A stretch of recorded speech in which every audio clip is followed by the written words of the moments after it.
Alex, do you have your mic? Oh. What's this? Oh, that's Nilesh. I think we're missing the mic.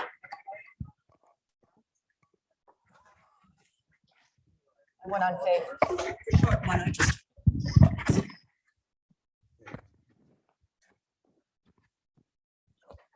Can't be on.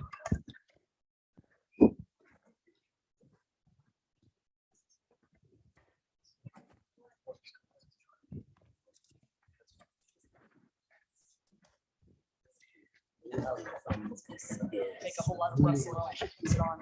Jennifer, good? Testing. I think I have. She's coming late. And I'm just gonna say, okay, We can't hear you.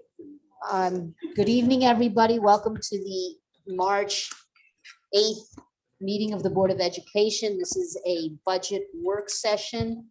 And we are, now I forget what you said. Welcome to the meeting. We're Welcome. Okay, that's it. right to the agenda. Okay, so procedure is not my strength. Do I have a motion to, oh, and I don't know if I'm supposed to note it or not, but Doya will be here shortly. Okay. A motion to approve the minutes of February 15th. Alex, second, Marikita, all in favor? Okay, everybody who's here is in favor. March 8th minutes, motion to approve. Marikita first, Jennifer second, all in favor and approved. There is no treasurer's report. And there are no gifts this time. And before we move on to the superintendent's report, I have something to read to the community.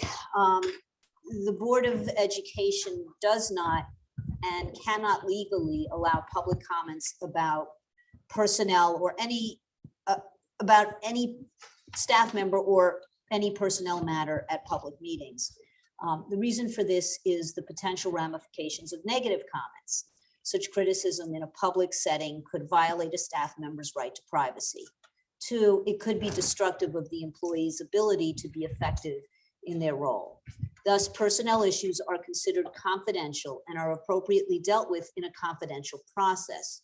We are happy to have already received so much feedback in the appropriate form, which is emails to the superintendent.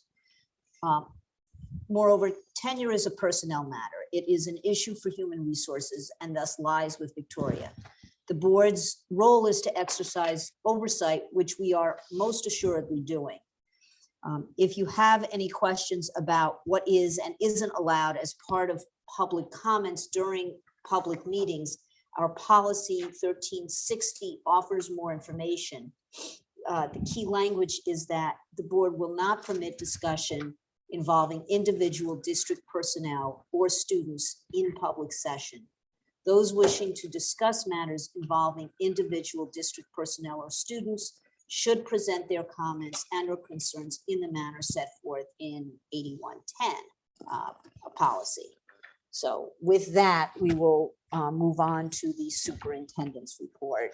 Victoria, do we want to do this slightly out of order? I think the policies first, the Oh, second sorry, it reading, is the second first reading of the policies. Oh, yeah, that's, So we, last meeting had 2 policies up for first reading. The first one having to do meetings of the board, which if you recall dealt with being in person or remote. Primarily, there were no changes or additions. There were no comments on that. The second one having to do with public participation, based on the comment, our discussion at the last board meeting, we did change one word. So it now says anyone determined by the board president to be in violation of the standards in the policy will be asked to leave. Previously, it said may be. I also wanted to point out, reiterate what Judy just said, that bit she read about matters that are not items for public comment. That is part of this policy. That's been part of this policy. And as Judy also noted, there's policy 8110, which does provide the mechanism for discussing those matters. So I wanted to make sure people understood that this is not, that this has been part of the policy. This isn't something new or different. Thank you. Victoria, you want to move on to? We should accept these, shouldn't we? Vote Or do we- for the. Oh, we have this a is the motion. second, you're right. I'm Second sorry. reading. Okay, yes. Can we vote on both of them together? Okay, Sure. a motion to approve both policies. Monikita first, Nilesh second, all in favor? Okay, that passes unanimously. Okay, now we go to the, Great, thank you. So I thank Brian for last week for taking us through the budget and giving a higher level view and then providing all the board members with the budget binder.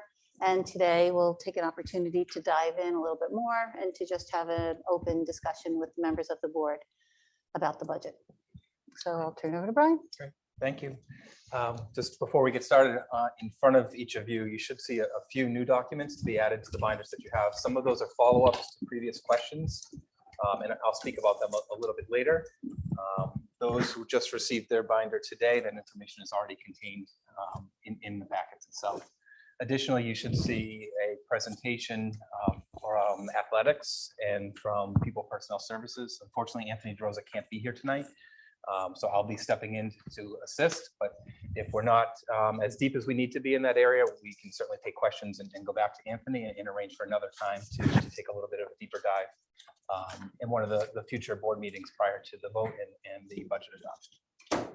In terms of procedures tonight, I think what we'll do is I'll use the category sheet. So for those who are here in the audience this evening, there was on the table on your way in, there was a two-sided document. One with the blue at the top is a category sheet, and then on the back side is the revenue explanation to arrive at a budget, the tax rate, a proposed tax rate increase and budget increase, and the usage of our funds. We'll use the category sheet as the template and kind of work our way down and try to unpack each of the categories, try to highlight significant differences and notable items from my perspective. I'll try to pause a few times along the way because this could be really a lot to unpack. And so after every few lines or so, give the board an opportunity to ask any questions that you have on those lines. And then obviously at the end, if there are any lingering questions that go back to previous items, I think that's a great opportunity. And at that point, we'll let the board take it in any direction that you see fit. And we'll do our best to answer any questions that you have. Okay. Thanks, Brian. Monica, okay? Yeah, it just says more on the back if there's not. Sure. Oh, is that true for everybody? And that's like the only thing that changed. Want me There to you go go. do it? No, it's all right. I was We'll get them for you after.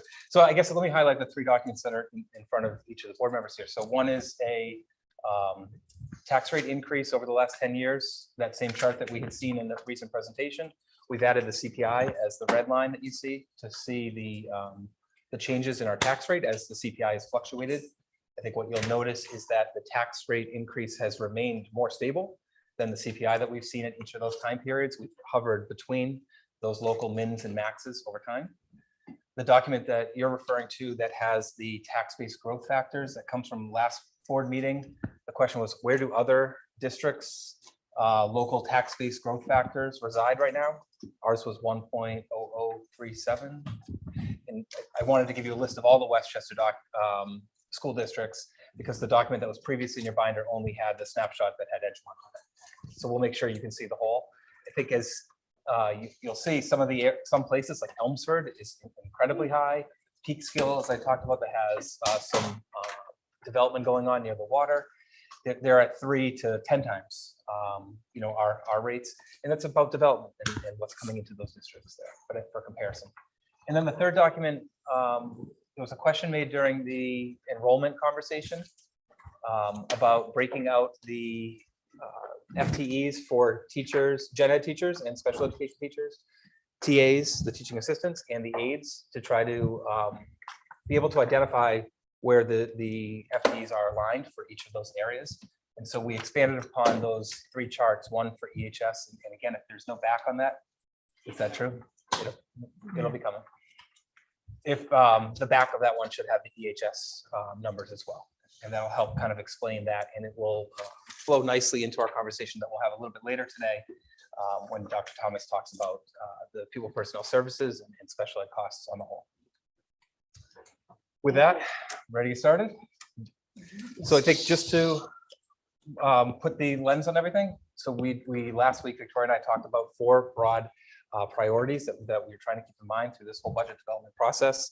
It was to enhance educational experience, to build upon our current programs and services, to support the staffing and professional learning necessary to successfully implement action plans in pursuit of our district goal, to support the implementation of a new bell schedule at the junior senior high school, and as always, to remain sensitive to the economic climate and to make informed fiscally responsible decisions.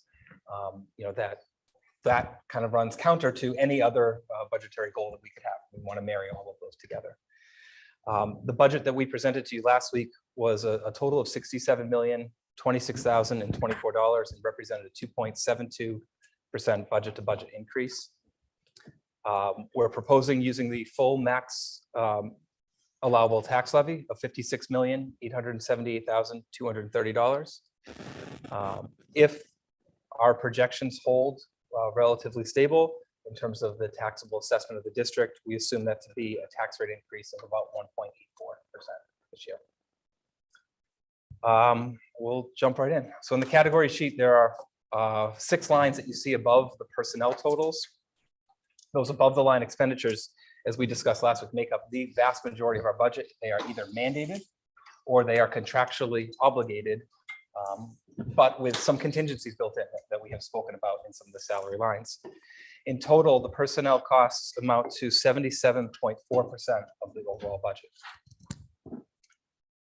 Taking a look at the salary lines, this includes all employee salaries, with the exception of those related to athletics and extracurricular activities.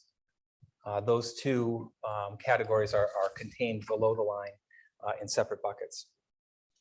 In total, we expect an increase of 3.31% in these salaries, and that would provide the necessary funding to support all anticipated contractual obligations, including the recently settled ETA contract, and funding to support our upcoming negotiations with our clerical unit, without any reduction in labor, and contains contingencies for the following: 1.0 FTE elementary special education, a 0.8 junior senior high school scheduling contingency, and a 0.5 contingency for nursing, as we discussed previously. The budgeted expenses associated with those contingencies amounts to about $285,000.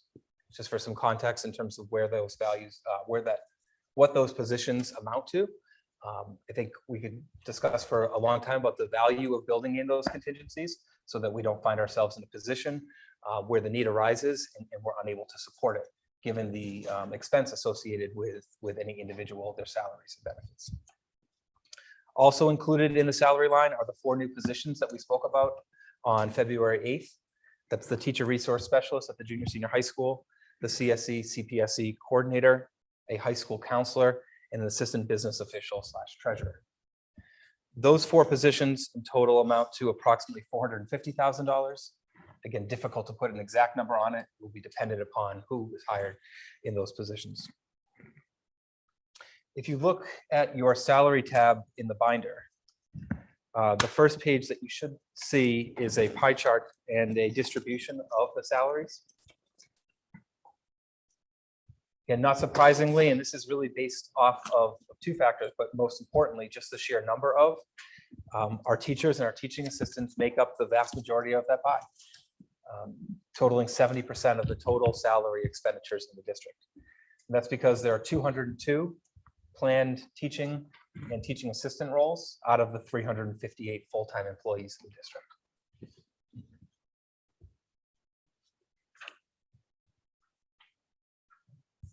The second line is health insurance, and this is where we get into the benefits associated with these same employees. Health insurance is rising across the area in general. We've been very fortunate with our partnership with Swiss Chip, which is the statewide schools cooperative health plan, in that they've been able to provide for us a very reasonable increase for next year even though many other neighboring consortiums and collaborative partnerships are seeing significant rate increases, some 3 to 5 times that of what we're experiencing currently. The composite rate increase for all of the health plans is 1.5%. And that's a composite rate because it takes into account both active employee premium costs and retiree premium costs. Their increases are slightly different for each. In total, the district contribution is the net figure after our employees make their contributions. So each of our bargaining units has their own contribution rate.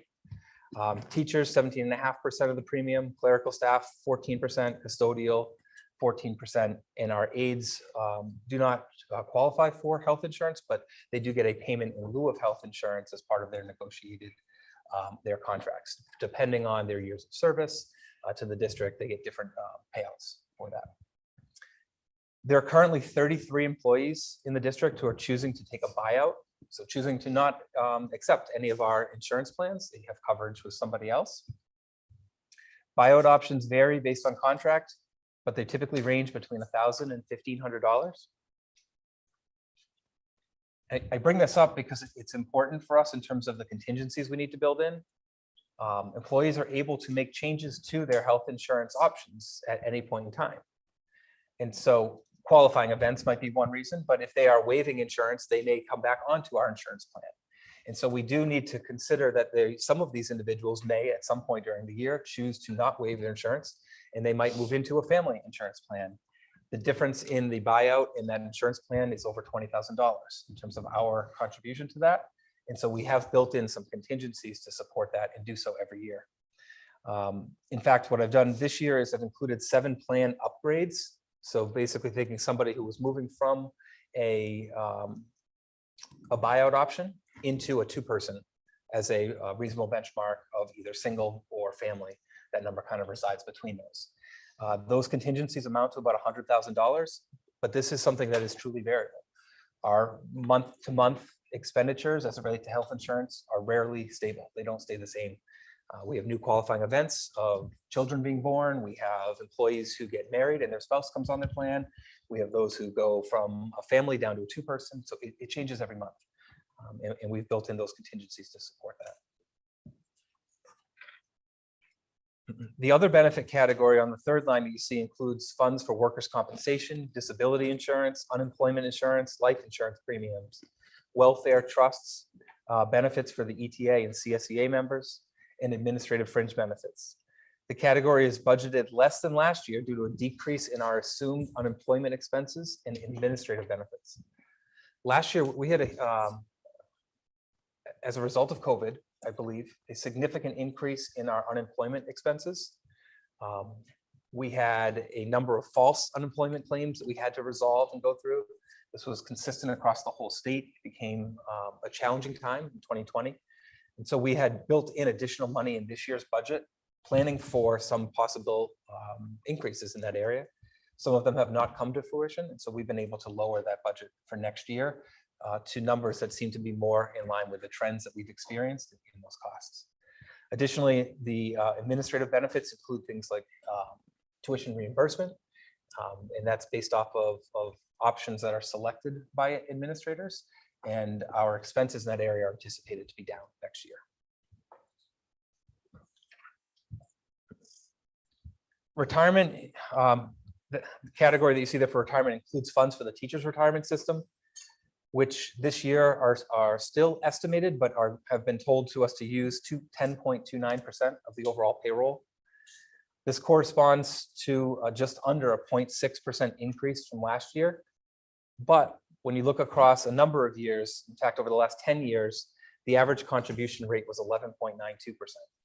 So we're still below the 10-year average in that range. We did have a chance to speak with the local Association of School Business Officials with a representative from somebody who does part of the rate setting at the state. And they recently have gone under a actuarial analysis that has indicated to them that although the fund is incredibly well taken care of and has earned a lot in the market over the last few years, that the length The average lifespan of employees has increased significantly, and the age at which employees are retiring in the state continues to go down. And so the overall costs associated with the retirement plan need to go up, even though it is the funding is actually eye-opening how much money the fund has made over time. They do anticipate their hope, and again, who knows, but their hope is to be able to keep this number fairly close to that 10.5 range over the next couple of years. But they did ask us to, in your long-range planning, to think about maybe a 10, an 11, and a 12 in the subsequent years as a cautionary measure for our overall expenses. The total budgeted amount associated with our TRS contributions is just over $3 million, $3,052,000. On the other side of things, we have received notice, this one's a little bit more clear, from the Employees Retirement System, ERS, that our next year's obligation is decreasing in a significant way. So interesting juxtaposition between those two. ERS will be charging between 8.3 and 16% of salaries, and that's based on what tier the employee is on. So when they're hired, when they enter the system itself. The average employer contribution rate for most employees is 11.6%, but that's 4.6% lower than this current year's obligation. We're paying over 16% on average this year. As a result of that, we've been able to reduce that budget by a fairly sizable number. Our total budget amount for next year is $746,000.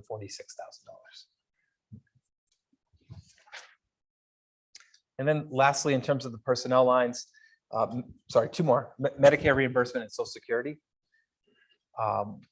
It's been the practice in Edgemont, and it's true in all but, I believe, 2 school districts locally. We reimburse retirees for the money that the government takes out of their Social Security checks each month. We estimate that next year we'll have 157 retirees will be eligible to receive this benefit. That's a 50% increase in the number of living retirees over the last 15 years. And that kind of corresponds to what we're hearing from TRS in terms of their long-term obligations. Those retiring after June 30th, 2014 are reimbursed Medicare Part B premiums paid by the retiree, not their spouse, and only at the basic Medicare Part B premium level. For 2022, the basic reimbursement increases by $21 a month, which is a big jump as well, up to $170.10 per employee per month. In total, we anticipate that increase to amount to about $55,000 next year in that area alone. You take a look at the tab in your binder that says Medicare, you'll see a chart that really shows that increase, both in terms of our obligation and cost, and also the number of employees that have been receiving Medicare reimbursement over the years. That 50% increase I highlighted is back in 2003, 2004, there were 98 living retirees who qualified for Medicare benefits at that time. This year, we have 151. And based on some estimations on age and retirees, we believe it to be closer to 157 next year. We make payments twice a year, as we do it in, we're just about to run our second run now. And our first payment this year was $279,000. We know that the second payment will come in higher because the rates are recalculated on the year, not on the, it's not on the calendar year, it's on, sorry, it's not on the school year, it's on the calendar year. Mm-hmm. So our 2022 obligations are going to be higher. And then lastly, Social Security, as is the case for any employer, we pay a mandatory 7.65% of all earnings up to $147,000. And then an additional 1.45% on any earnings above that same limit. Category solely determined by employee salaries, mandated expense as an employer. We have no control over it. So our salary, well, the control we have is in the negotiations of salaries and the employees that we choose to keep on staff. And after that, those costs just come along as additions to. So I think that's one convenient stopping point here. So Judy, I'll pass it to you. If there are any questions to the board, talk about any of those items. Again, please don't feel as though you have to get all your questions in now as it relates to that. If something comes up related to personnel and you want to go back to that later, that's totally fine for us as well. Okay. Start. Anybody have any questions specific to this? Something I just wanted to confirm, I think the budgeted numbers for salaries, you said bakes in the actual numbers for the teacher's contract and a estimated amount for the. That's correct. clerical? That's right. Yep. Anybody else? I just have one question on the retirement conversation that you have with the other business units. You know, I'm wondering if there's any conversation and talk about, because of some of those trends, shifting the retirement benefits offered such that employees could take retirement benefits with them when they went to move on to their next job. People are leaving earlier and going on to new jobs. And so the question is like whether the kind of old school defined benefit pension plan is actually up for discussion as part of this. So Seeing some of these trends. we as a district have no control. I but yeah, totally understand in that. terms of advocacy, Yeah. I think there are some in the group who advocate for that. The area where, as a group, so both our local Association of School Business Officials and the New York State ASBO, where they planted their flag in terms of advocacy is for an increase to how the TRS reserve fund can be utilized Okay. in terms of how much can be put away in that, because I think we recognize it as we utilize it often. And there are many districts who, like us, would like to be able to fund that more, to create a long-term plan as to how to use the reserves to try to stabilize that. Yeah. You know, as the contribution rate goes up, we use a little bit more of our reserves. And when we get some favorable years of the rates, we put a little bit more away to try to equalize over time. Yeah. So they have made that pitch. We also had an opportunity to meet with our state senators and a number of other officials. And I think the takeaway was it's going to be hard to make some changes this year. Election, absolutely. yeah, Oh my election gosh, oh my year. gosh. So they No, I kind of think it's a they long-term tempered the expectation conversation. in the advocacy areas. It's a long-term conversation, But right? In the yes, yeah. sense that this is like a long-term trend in employment. And, you know, certainly just to be clear, we get a tremendous benefit of it, right? People stay here and work here because they have a That's pension that's coming from here. So I think Yep. there's a tremendous benefit there. I'm just, you know, wonder in other places, in other areas, there is this shift towards offering plans where people could actually take them with them. And so I'm just wondering if that was kind of part of the conversation. Yeah. So That's starting I to was pop going to up. say that New York State has started it in terms of some employees who might come later in their career and want to give them a choice. So it has been Oh, interesting. offered for some employees, but it's not if you're beginning your career and then Right. staying in New York. I see. Okay, great. And I think the structures, you know, where you will see the changes most likely is the tiers. So when you enter the system, we had a very rapid succession of additional tiers through the mid 2010s, where I forget what the numbers are now, 4, 5, 6. Like they came very fast after recognition that we need additional contributions from new members. And Yeah. I think as we know, it becomes those who enter later who are supporting those further along, and that process will continue, I'm sure. Thank you.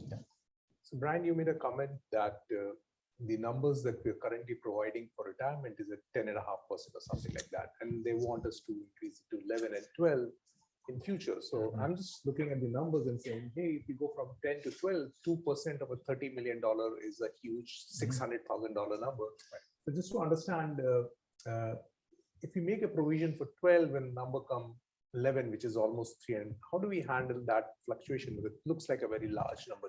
So in the budget development, we'll always know before we make our budget presentation what the expectation is for the subsequent year.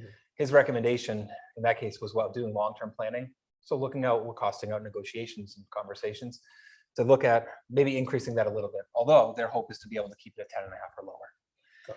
They just don't know, like we don't know what could happen to markets and changes to the need to fund that. And so their recommendation was if you're doing a 5-year analysis or a 10-year lookout, to consider adding a little bit more as a cushion in there. And just from a budgeting perspective, do we increase our ERS or TRS to kind of make sure that we are able to handle that increase in the future? In each budget? Yeah, so I think what we try to do each year in our allocations in the budget is to take a look both at our current staffing and include the contingencies that are associated with that, and then allocate the retirement that's associated with it. It's not always likely that we'll hit all of our contingencies. And so often that will create a little bit of additional cushion as it relates to the retirement part. So if the contingency doesn't come to fruition, then the associated retirement package that comes with it also doesn't come. And that allows us to build an additional cushion as a contingency.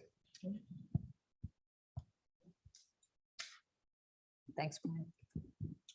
Ready to move on? Okay. So if we go below the line, we'll take just, this will be a quick one. We'll do debt service and then we'll really take a deeper dive into special education. Debt service obligation, I think we spoke about at our recent meeting. It's important for us to highlight, given that this is our last year, that we'll be making a sizable payment on our 2003 bond, which funded the construction of the E-building, among other things. So that was a sizable borrowing that we had taken on at that point in time. So our debt service is going to decrease just slightly this coming year, but the category contains obligations due to all of our past capital projects. And that includes the obligation for our payment on our bond anticipation note that will come due this fall, which is a small one. This coming year, we make our final payment of $1,208,700 on that 2003 borrowing. That represents just under half of our total debt service payments that are to be made. And this is, as we've talked in great detail over the last few years, this is why the timing of our bond is set to come due, our new bond, our 2021 bond, next year, is that we want to start making our first payments on that bond when that debt rolls off, so that next year when we're here having the same conversation, we'll be talking about what our anticipated debt payment service or debt service payments will be when we add on the new obligations and subtract out this old obligation. Again, as we can imagine, just like our mortgages, these are mandatory. These are not something that are negotiable. And so like all the lines above that, they are, other than the contingencies, they are really hard cap numbers that we have to deal with. The line directly below that says it's special education OOD, out of district education. This is not the full freight special education costs. This is really out of district placements. So we're going to look at this in a couple of different ways tonight. This includes the costs associated with the out of district special education placements and the services provided for those students, but does not include the transportation. Transportation is on its own separate line below. As you can see, the expenses in this area have increased over the last many years. However, we do anticipate a decrease in the coming year of approximately 7.73% when compared to last year's budget. But I think worth looking a little deeper at that. The budget last year, 2.534 million. We're anticipating a budget of 2.338 this year. That's a decrease of over 7%. But if you look at our actual expenditures in this current year, that we're showing an increase, right? Which is more as expected. Dr. Thomas will talk a little bit about why our expenditures are below what our budget was this year. And I think this is an area that we can always point to as being highly volatile. A single student who is a high cost student can change the whole dynamics of this very quickly. Moving into the district, moving out of the district, or changing placements. And this doesn't include salaries either, right? That does not, but we're going to get into that and try to look at it from a different way as well. And so with that, I'd like to invite Dr. Thomas to come take the floor and with a standing ovation. And Mr. Ed Stipples. Thank you.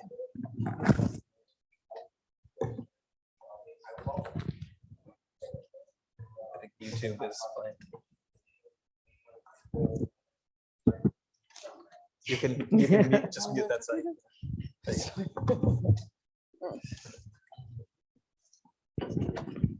Great, thank you, everyone.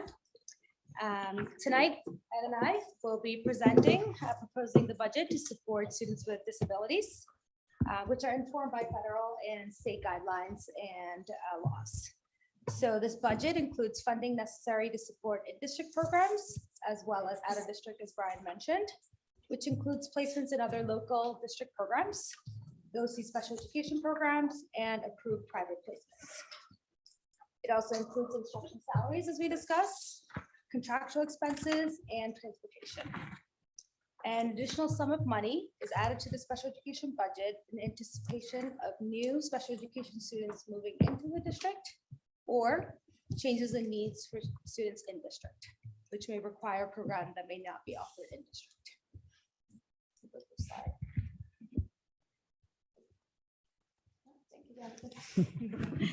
So this slide shows the in-district special education services and related services.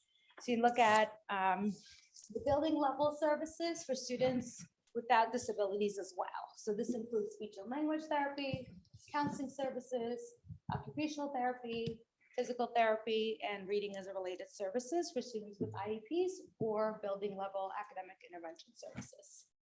Other related services include assistive technology, teacher aides, audiology, behavior intervention services, school health services, and parent training and counseling, depending on students' eligibility for those services.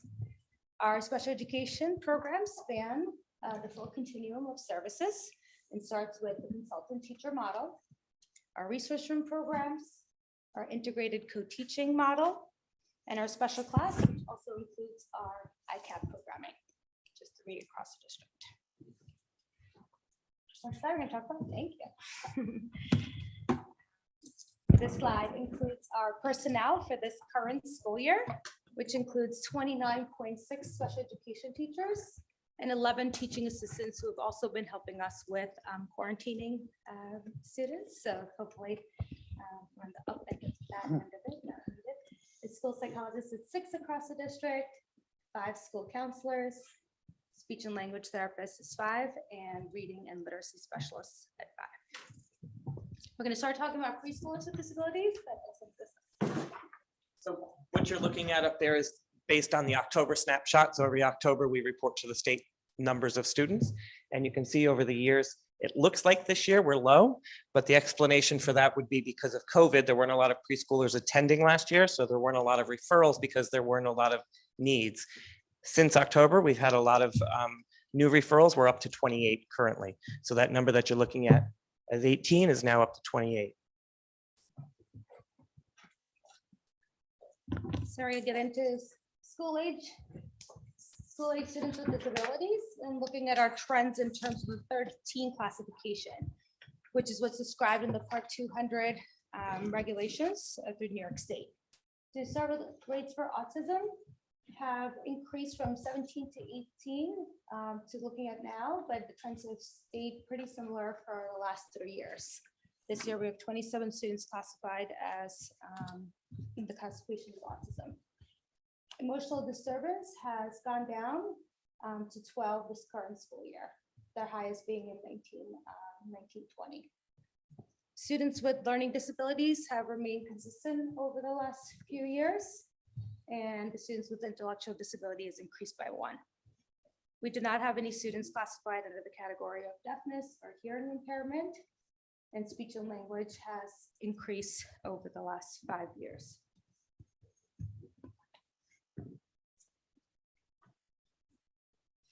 Sorry, Jonathan.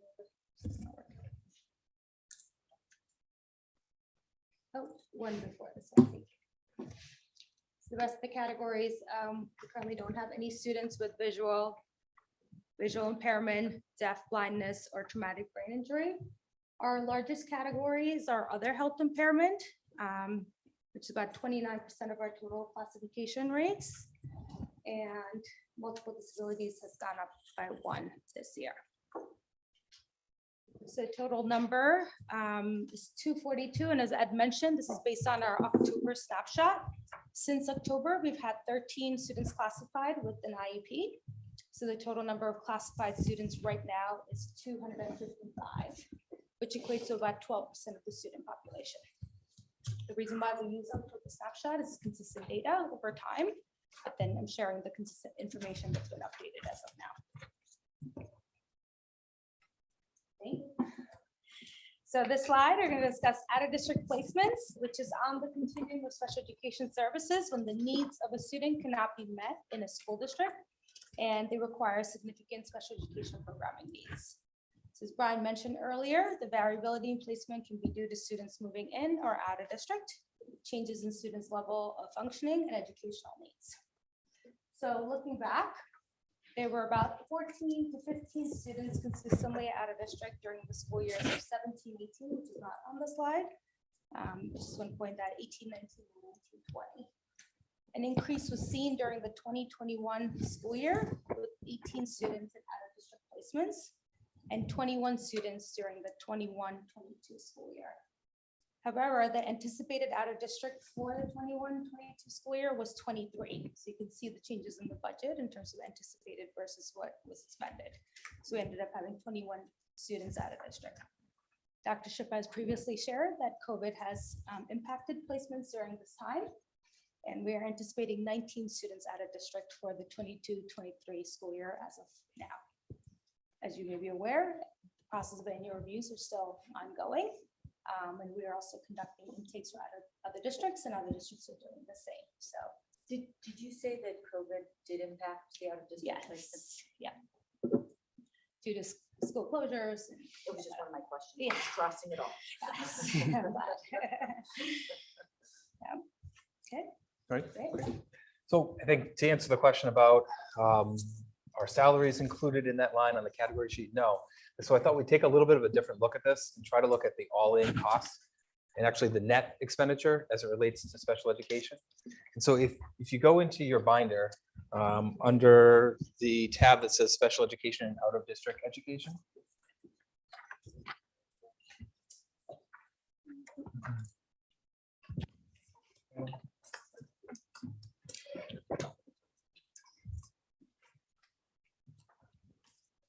See a little longitudinal analysis of that first category on the category sheet in the top section. And then below, we'll get into it in a little bit more detail. And that's what's summarized on the slide that you see behind me now and is also in the packet in front of you. So when I talk about looking at the net expenditure, I want to look at what is the all-in cost of our out-of-district placements, the transportation associated with them, the related services provided in those situations, plus the services that are in-house, our salaries that are associated with the education of students who are classified, in-house related services associated with that, the purchasing of supplies, textbooks, equipment, and really all the ancillary materials that will support the program. But then factoring in, what do we bring in revenues? Because we have made an effort over the years to create programs to be able to bring Edgemont students back into the district, and also, when appropriate, to be able to allow other districts to utilize our services in a shared way, providing tuition to us. And that gives us an actual best understanding of what the net expenditure is when we actually consider how much money have we brought in for the program in time. If you look at the slide that's behind me now, you can see in red, those are our in-district costs, and in blue are out-of-district costs. The costs in blue are shown on the category, on the sheet you see in your binder in that top section. That's the 2.333 million in out-of-district costs in this current school year, up from just over $1 million back in the 18-19 school year. So we're seeing over 100% increase over that period of time. In the lower section, the in-district costs that we see are currently proposed for this year to be just over 7 million, about 7.3 million. That's up from 5.59 million a few years back in 2018, 2019. You can see that this is a pretty rapid growth, right? And so I think that always brings a level of attention to this, to look at what's the explanation and why might we see that going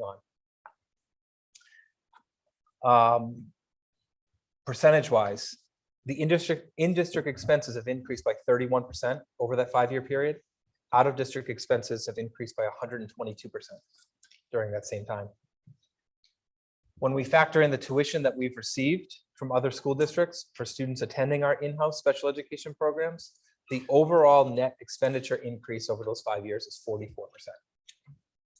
And so if you see on page 2 of that document in your binder, you'll see in that last chart, proposed total expenditure, 9.6 million. Subtract out. We're missing the back. No, It's in the presentation. Okay, great. Okay, so let's use it on here. Okay, thank you. Fine. So on the copy that's replicating this slide here, the total revenue is anticipated to be 391,000 next year coming in. So our total net expenditure is just 9.2 million. If you go back to 18-19, our total expenditure all in for all programs, all services, in-house and out of district was 6.6 million. We brought in $214,000 in revenue that year for an expenditure of 6.4 million. So that increase in that time is approximately 44% as our net expenditure increase in that 5 years. But also important to take a look at is what percentage of the overall budget does special education take up? In this current year, we're proposing 14.4% of the overall budget, which remains consistent with the previous 2 years at 14.3 and 14.7, but up about 3% from 5 years ago. Again, kind of explaining that same trend. So what are some of the driving forces? I think the district's commitment to a fully integrated co-taught model, particularly at the elementary schools. The integrated co-taught classes require additional special education teachers. In there, we saw FTEs increase over that period of time in the rollout of that program. That created additional costs, obviously, for the district. As Dr. Thomas had indicated, our private and residential placements have increased over time, and those are high-cost placements. They're the largest expenses per student that we have in the district. I think it is worth noting that that 44% increase over the 5-year period in total net expenditure is a budgeted number, not actual expenditures. So it contains contingencies that we've built in for the volatility of not knowing what may happen with some of these out-of-district placements and who could move into the district at any point in time. Like most areas, the majority of the costs are tied up in salaries. And I think it's important to note that the increases that we've seen in each of these years, although that they have remained fairly stable the last couple of years, the total expenditure increase is likely to, under this model, find some relative high and start to stabilize a little bit in time. As we increase the utilization of an integrated co-taught model, eventually we create the programs at levels that there's no longer places to add to. And so we should see some stabilization to that in subsequent years. I have a question about the salaries. Looking at the staffing page that we went over. Yep.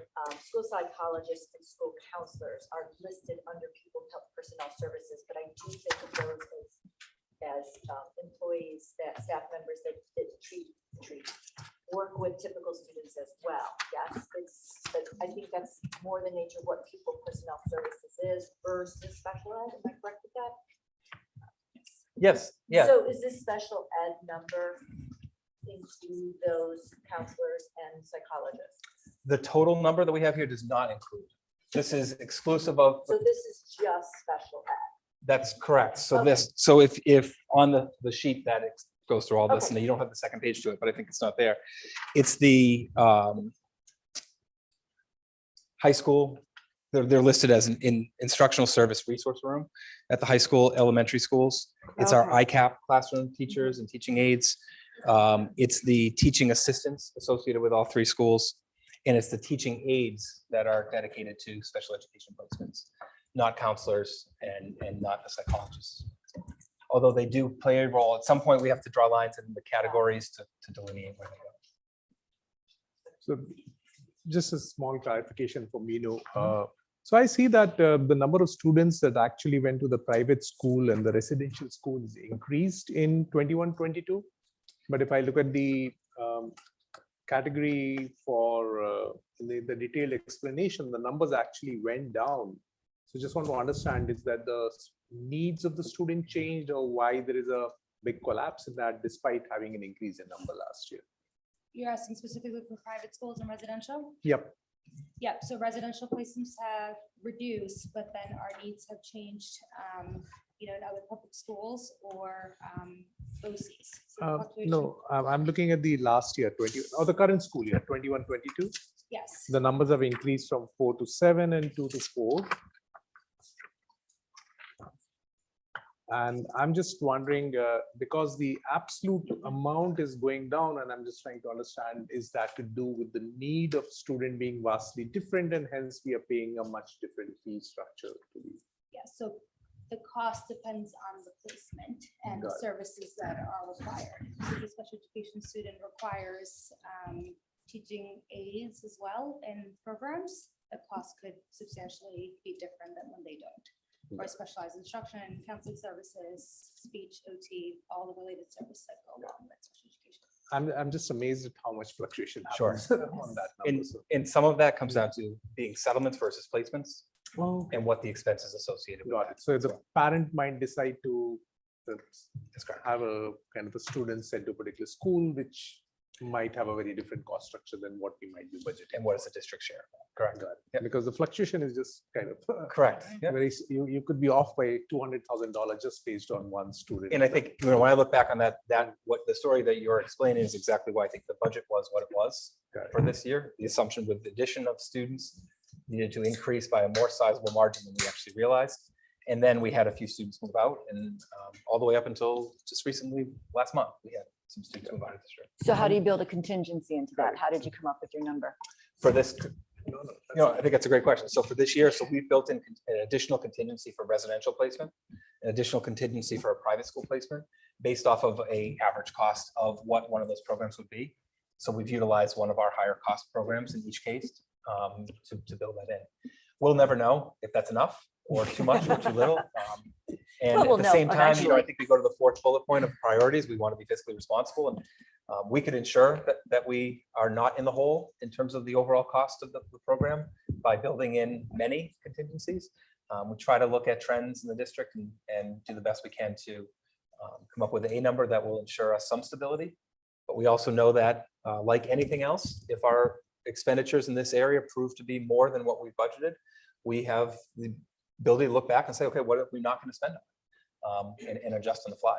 It's the challenge of building a budget in January through March for something that might come true 16 months from now for us, right? And then just to follow up to that, so how do we do capacity planning for what we need, and how can we kind of bring this cost down by having a program in-house? Like, how do you kind of approach that at a very high level?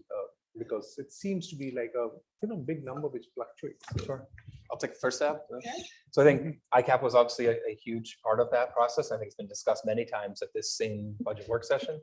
And I think part of the reason why we wanted to look at the overall cost of everything is I always kind of question that. See, what's the, as we bring more students back, obviously we incur more costs for that in-house too. So what's the net savings? So that's a program that we have built. We're also looking at what might occur as student groupings change, because there are state regulations regarding the band. So the youngest to the oldest that can be in a classroom, and whether that might necessitate additional ICAP classrooms moving forward. Another place that we've had a lot of discussions on in the last few years has been therapeutic support programs. And we've looked at what the cost is for some students who are currently placed out of the district. It's a question of, how many students do we have? What would be the realized savings as we bring it in? And I think a number of people in the room have been involved in these conversations. Part of it is space. And we don't right now have the luxury to really bring in additional programs with space. But with our upcoming build and hope that we see a stabilization of our enrollment, we hope to be able to provide different opportunities for that in the future. I think that would be one of the first ones we may target if that was afforded to us. Thank you. Anything I missed?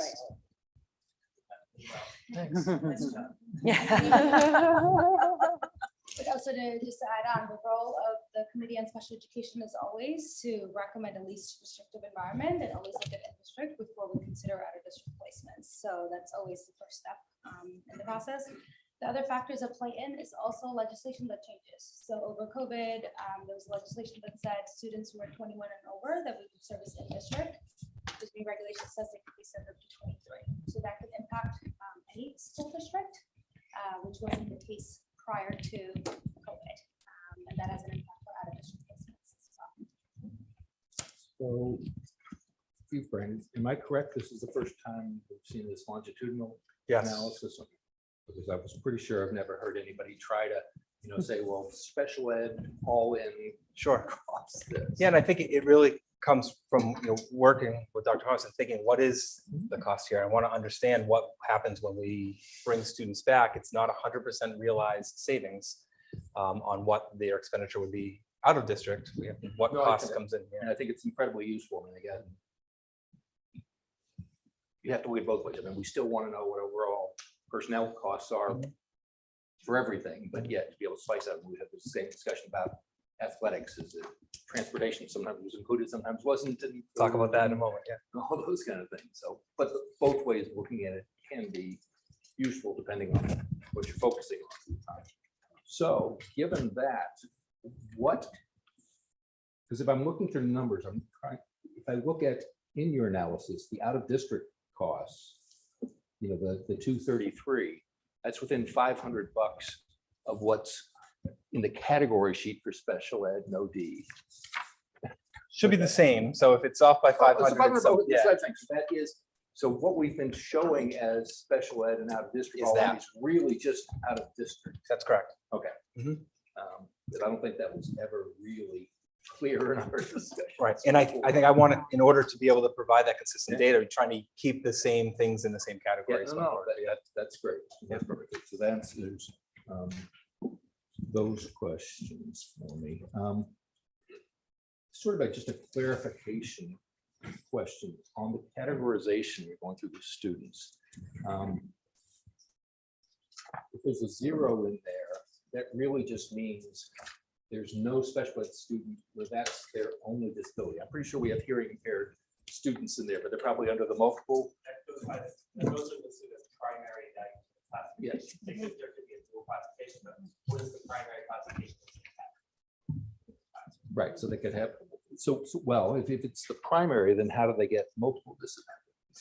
Because there's a different criteria to each of those, and multiple disability It's its own definition kind of thing. So it might be, this kid's got 5 things going on with them, so. All right, thank you. All right.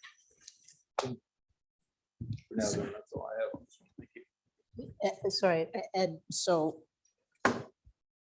basically, the numbers reflected in this school-age students with disabilities, and I assume the same would apply to the preschool as well. We're actually providing way more services than is reflected in this box because, because there are disabilities that are not reflected in here that students are receiving services for. Is that? So all of those numbers on there represent the actual number of classified students, and that the breakdown just shows what their primary classification was, but we have it down for everyone who is classified.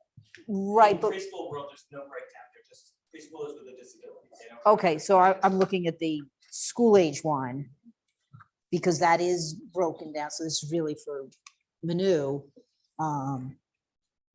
In essence, because as Alec pointed out, we have students who are hearing impaired. That's simply one of myriad services that they're receiving. We're providing a lot more services than seems to be reflected here. And I just want to understand that, that's all. So I'll take that. Okay. So when we're sitting at the CSE table, we do the initial eligibility. Uh-huh. What we say is we have to classify the student under one of the 13 areas.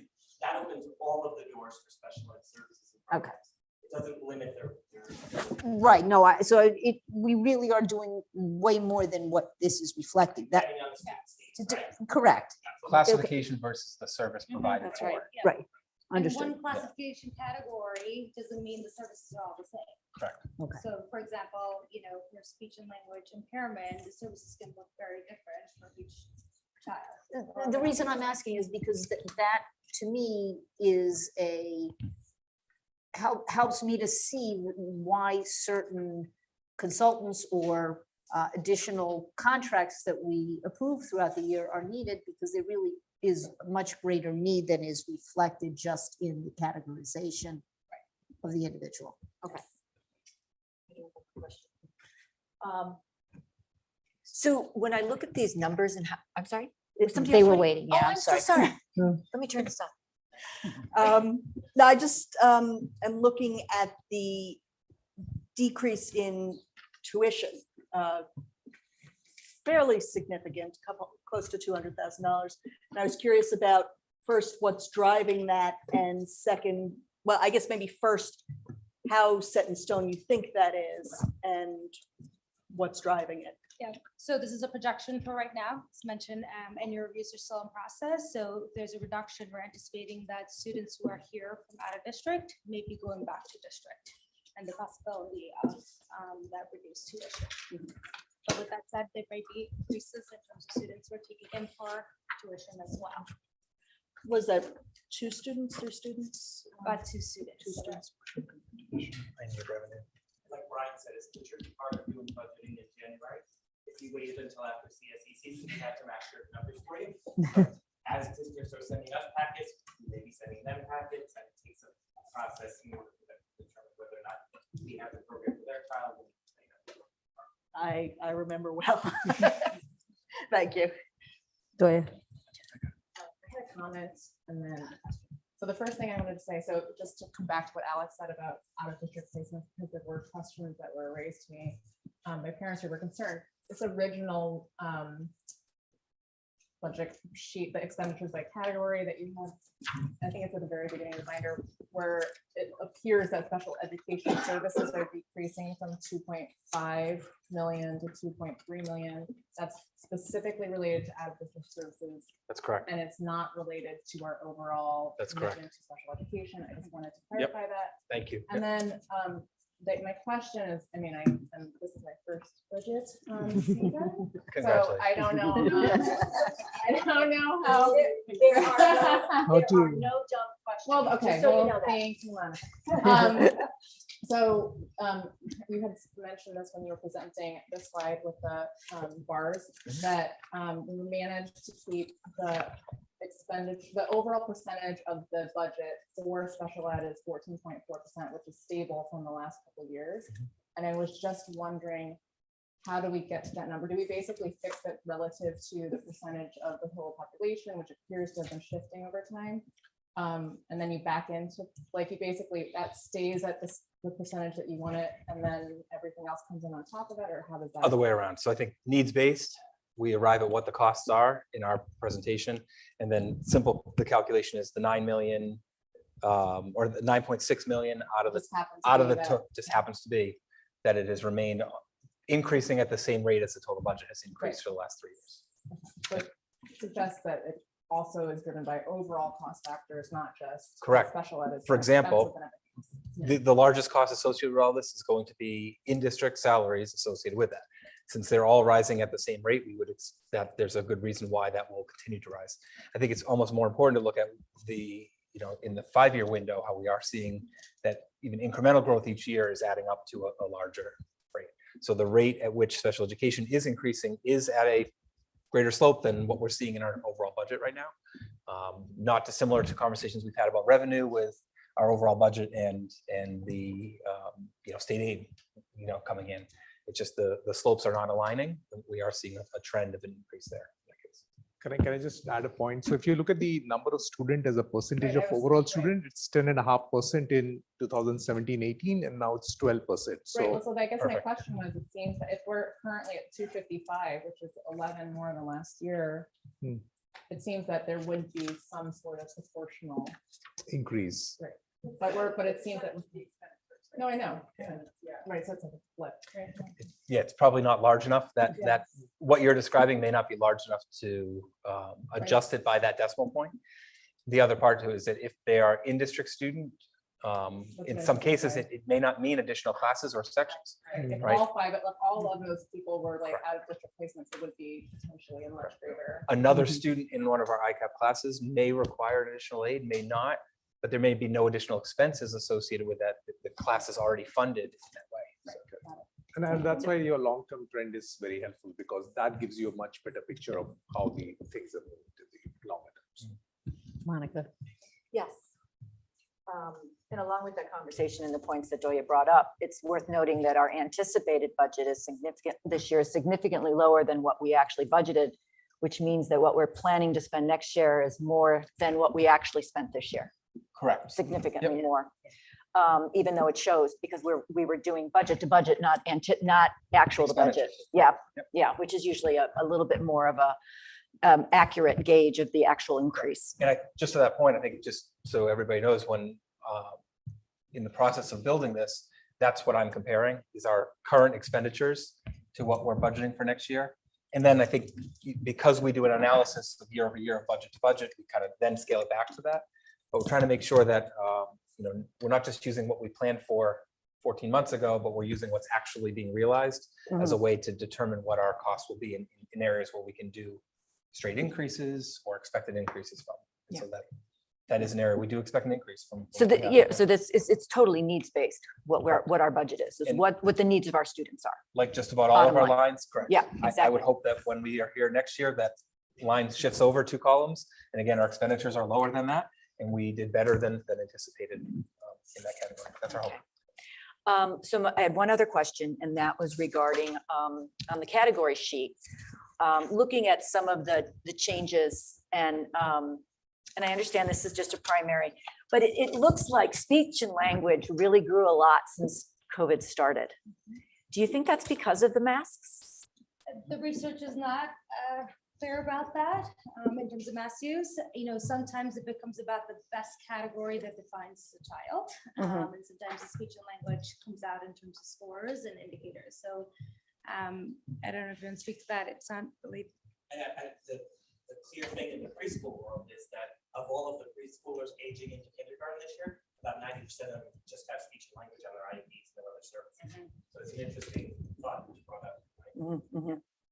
But for school age kids, I don't think we're seeing an increase just for mass age. I think for preschoolers, it makes sense. Yeah, it's their first because entry into they're still school. learning their At language. school, they did this for the entire year of school, and they weren't with each other. Got it. All right. Yeah, I just want to very quickly say that this is so helpful. I think it's just like super clear to see something that's kind of a major expenditure in our district that we've never had a clear view of. So I really want to thank you for pulling that information out and kind of creating this this kind of history around it too, because I can't imagine that's been easy to do going back to all these different years. I also just want to say that you know, this is 12% of our student population and 14% of our expense. That to me is a really great ratio. You know, I'm sure we could always spend more, but you know, this kind of construct of offering special ed has to make it really, really expensive for a district. This disproves that. Like, we can offer good special education for our students without feeling like the district is taxed more because of it. And so I think this is just a great way of kind of having a visual for that, and really being able to point to the fact that we're doing really good special education work in an efficient way for our community. So thank you very much for doing the work, and thank you very much for putting together the analysis that's helped us see that. Thank you. Thank you. Ready to move on? Here you go. Thank you both. Thank you. Appreciate it. Thank you. Good. All right, so back to the category sheet. So we're still now those below the line categories, supplies and textbooks. I'll try to move through some of these a little bit more quickly, as I think that they're smaller amounts of the overall budget themselves. Expenses in this category are budgeted to increase by a considerable margin, 23% in this coming year. Wait, Sorry, back to the category sheets. Supplies and textbook, oh, okay. third line below the Yeah, personnel total. I thought you were talking. So that's a big chunk. Obviously, again, it's about scale. You know, the total cost there, 675,000 is a smaller number. So obviously, any change to that is going to represent itself. Any small change might still represent itself as a larger number. But I think this one's really important to talk about the driving factor behind this. The real reason for that increase is a planned purchase of the newest version of the Math and Focus textbook across the elementary schools.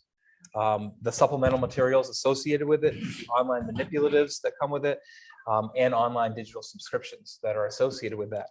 Currently, students and teachers are utilizing at least 3 different versions of the textbook, and the previously released digital platform is now obsolete as it runs on Adobe Flash, which is no longer supported. And so we can't get the benefit out of the digital aspect of it that we can with the newer subscription. It's a whole-scale textbook program is expensive.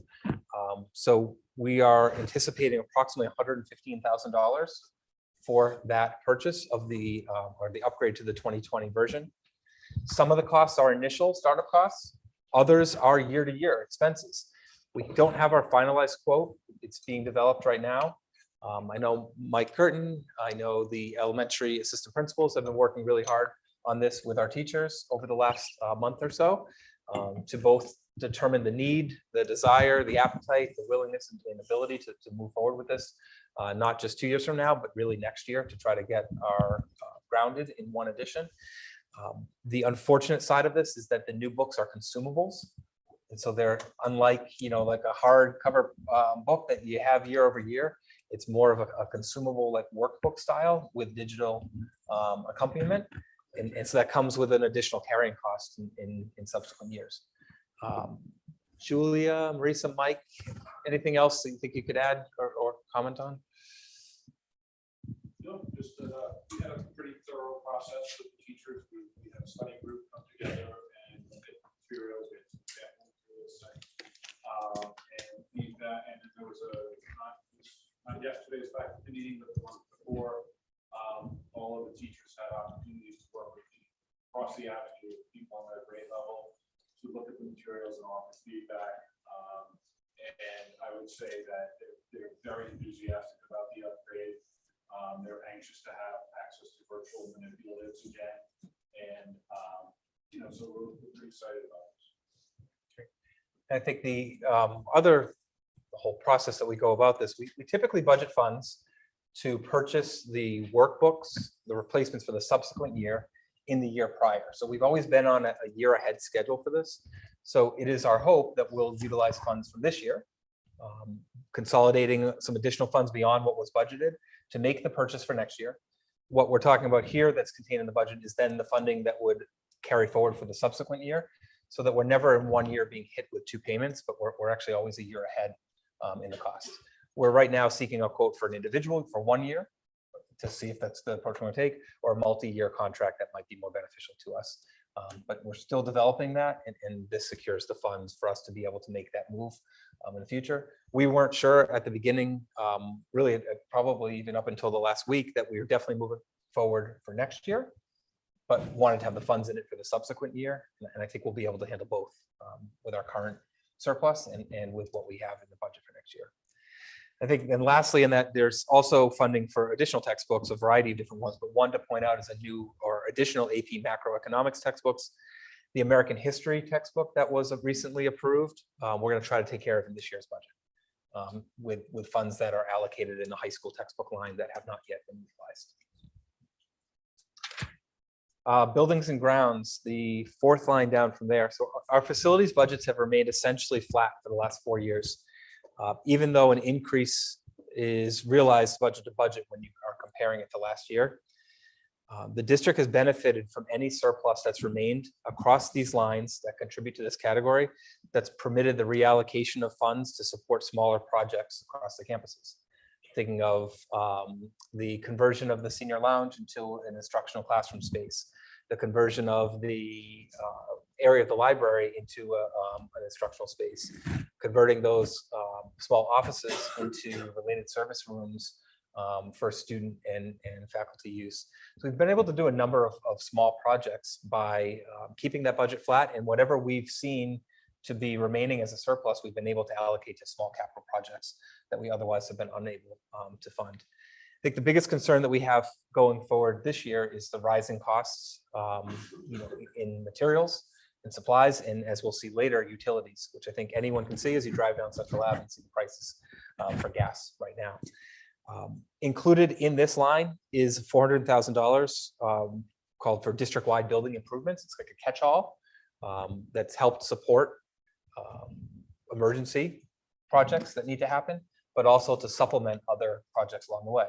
For example, as we know with the American Rescue Plan and the coronavirus relief funding that we have coming in, we plan to do a renovation or replacement of the HVAC system in the resource building here at EHS.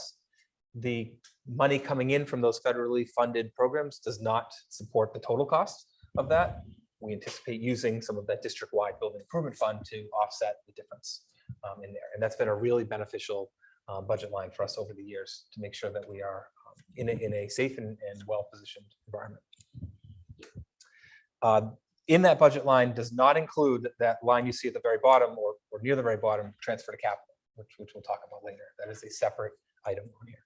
Brian, just a question about, so as a general rule, what I've noticed over the years is that when we have a category where the actual expenditures are either significantly more or significantly less than what had been budgeted, then the following year it is adjusted accordingly. In looking at this, if I go back to the 1920, the budgeted amount stays the same, the expenditures are more, but it's not, doesn't seem to be adjusted. Clearly, we're managing fine. I'm just curious as to what the rationale is behind doing what we're doing. Sure. So I can make some assumptions on part of that, and others might come back and get another answer for you. John McCabe is also available. He's online right now. And John, if you have anything else you could add, feel free to jump in. I think what has happened, and I remember having conversations with Sue, is that sometimes at the end of the year, additional funds may reside in other categories that would have been budgeted outside of this. We didn't realize the special education costs. We might have had additional contingencies that didn't come to fruition. And in the later half of the year, recognition of those funds availability has been allowed to be moved into to deal with some of these capital projects or improvements. And so that's why we'll see an increase from what we had budgeted. So it's based upon the availability of funds and budget transfers. identifying the need that Correct. is, it's, okay, right. John, is there anything else that you would add to that? Looking back there like he's behind it. Sometimes, good evening, everyone. Sometimes we'll get caught by surprise by an event that might, throw a little jitter into a budget line. And then, if we don't see a trend that lasts over a couple of years. John, we lost you.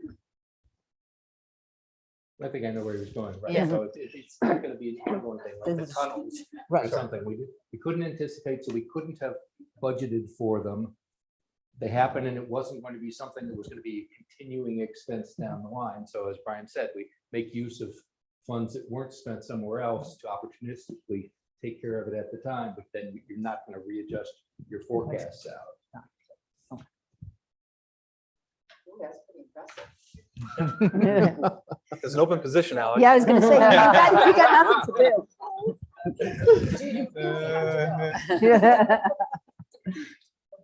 We okay on that one? Yes. Next line is equipment repairs service contracts. So the cost for these service contracts and the consumables associated with this category are expected to increase by just over 13%.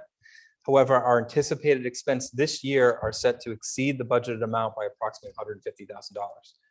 That's due in part to increased costs associated with contracted services. So occupational therapy, physical therapy, nursing services, parent training, emotional support. So we have unbudgeted nursing needs this year that have come in for some students. That's in there and represents a significant increase from what we had budgeted previously. Of that $150,000 increase, approximately $120,000 of it is contained in our contracted service line, which is the group of things that I just listed there. These are expenses associated with students in our schools. Many are classified, but do not include related services provided offsite and other placements. As such, these costs are not included in that special education out of district line, but they were embedded in what we spoke about a moment ago and on the larger sheet where we kind of grouped everything together in there. The next line is the coasters and miscellaneous expenses. So this is like BOCES costs, right? So our boards of cooperative education services includes software licensing for a variety of critical district-wide components, including Envision, which is the database and software system used by the business office. We anticipate an increase of approximately 10% in this category due to an expansion of the Science 21 curriculum to the 5th grade. So that's been a recurring theme at all of these meetings each year as we've scaled it up 1 year at a time.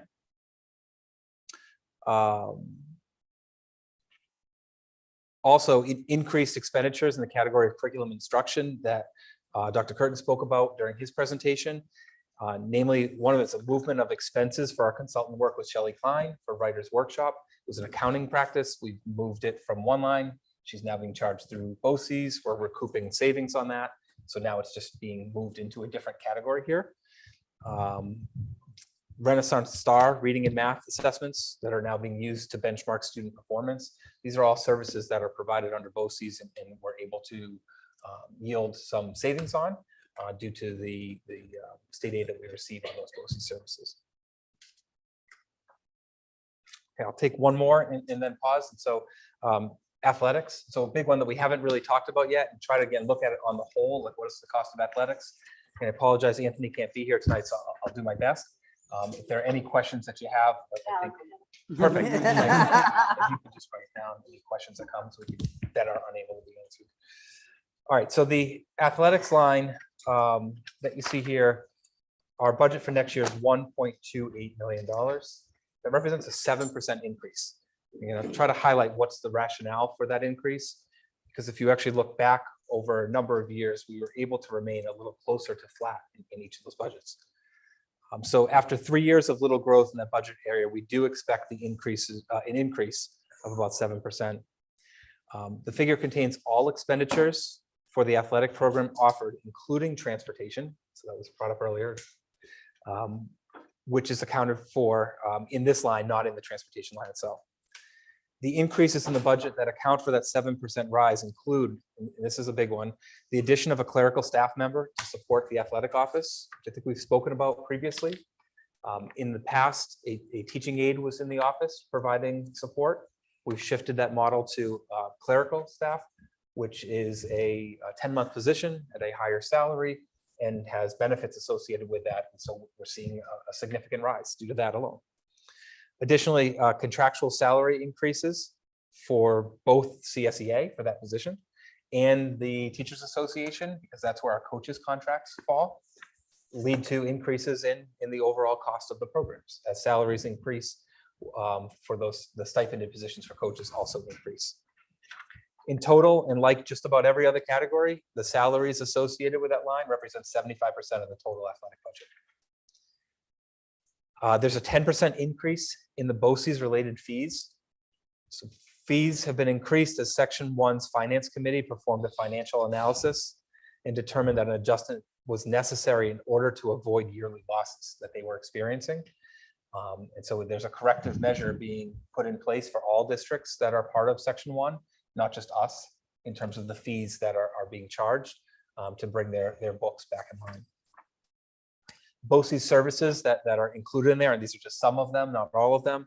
Administrative costs for Section 1, the payment of officials, which is all done through the section and through BOCES, miscellaneous fees, fees associated with specific sports like skiing and indoor track, wrestling weight certifications, the Huddle platform fee, which is an online platform utilized to, I believe it's broadcasting and being able to share information out of the events. And then Family ID, which is the program utilized to get students signed up for athletics, are all kind of housed within the BOCES realm for us there.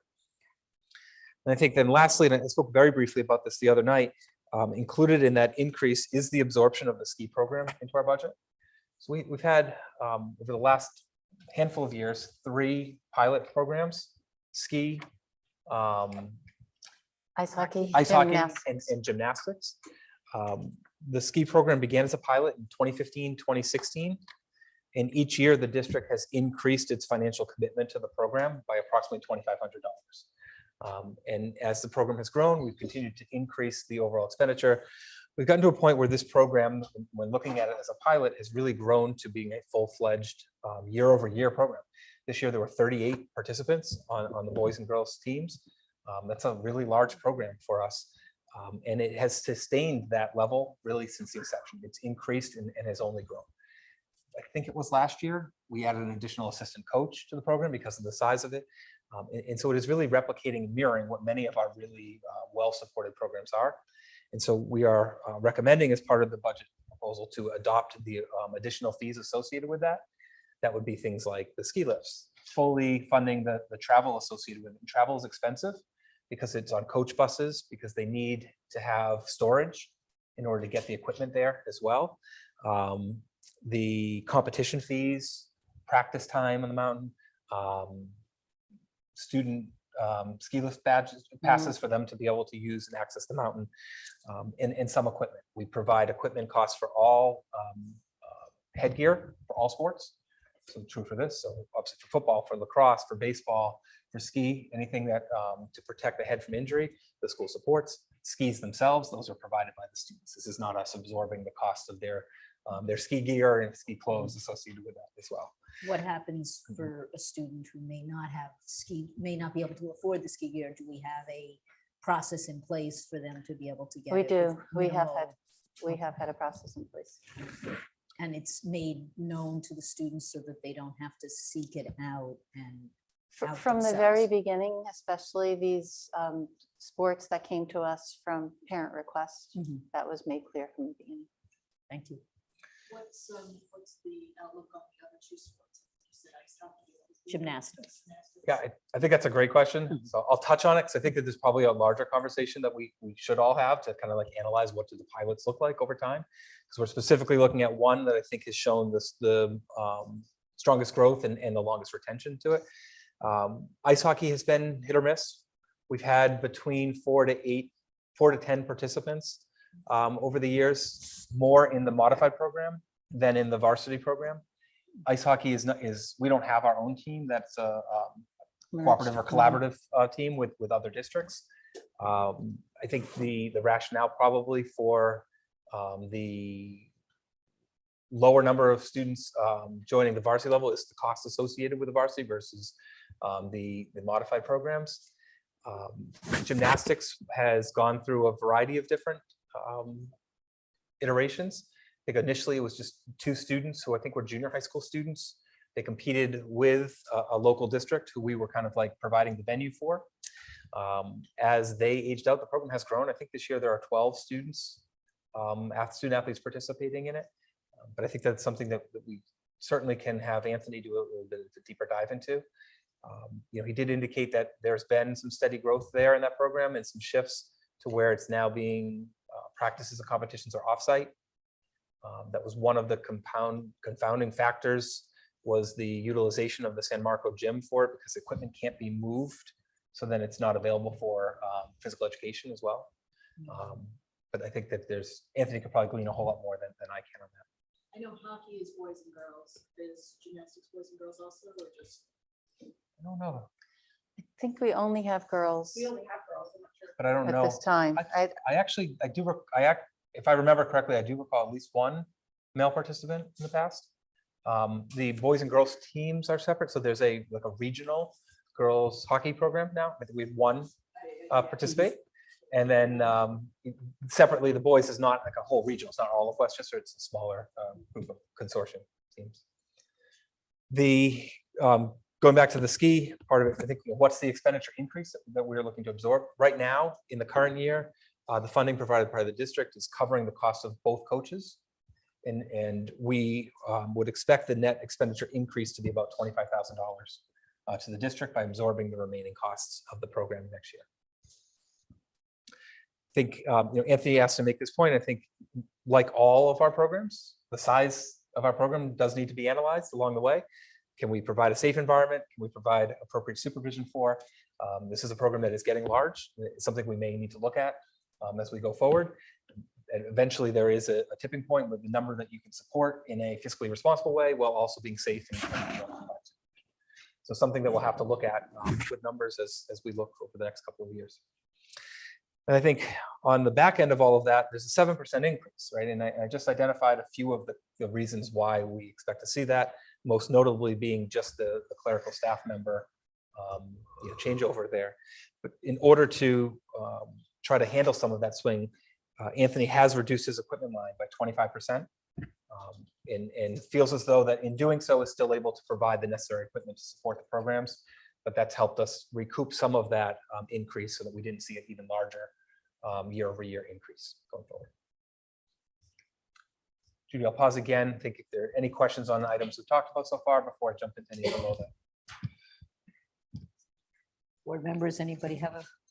No, I just want to repeat a comment that we sort of, do periodically, because I know people sometimes, wonder about the BOCES stuff, but just again, as I think Brian alluded to, as a general principle, as long as we think the BOCES programs are comparable to what we could get elsewhere, we tend to favor that because of as you said, the tax credits we get for those things. So on a net basis, they're almost always cheaper for us. Not always, and we always look at it, but correct. And I think in this case, we actually have little control over some of them. Some of them are controlled by Section 1, who we are a component member of. And so paying officials, for example, like charged through Section 1 through BOCES. Yeah, I was actually talking about BOCES overall. Yeah, sorry, there's a thank BOCES you. component of athletics, certainly, but in general, you'll see BOCES probably in most years going up maybe faster than others because we try to put things there, but there's generally a corresponding decrease in some other budget line, and you don't see the net back in the tuition on the category sheet. It shows on the revenue side. Perfect example is in our consent agenda tonight. We're looking for authorization to enter into contract with Alteris Consulting. There are two options. We could either partner with them directly. We can partner with them through BOCES, and we talked it out with them and talked about the benefits of doing so. Going through BOCES has an additional administrative cost, but our actual savings are fairly significant. It's about 20% less doing it that way. And so you're correct. Whenever we can, we try to. If we can get the same service packaged under that, to do so, it's helpful for us. So that contract in particular is actually going to be through BOCES? That's correct. Oh, okay. Right. And that's why there's no additional contract, Edgemont contract for that. So this budget does not include transportation. It does.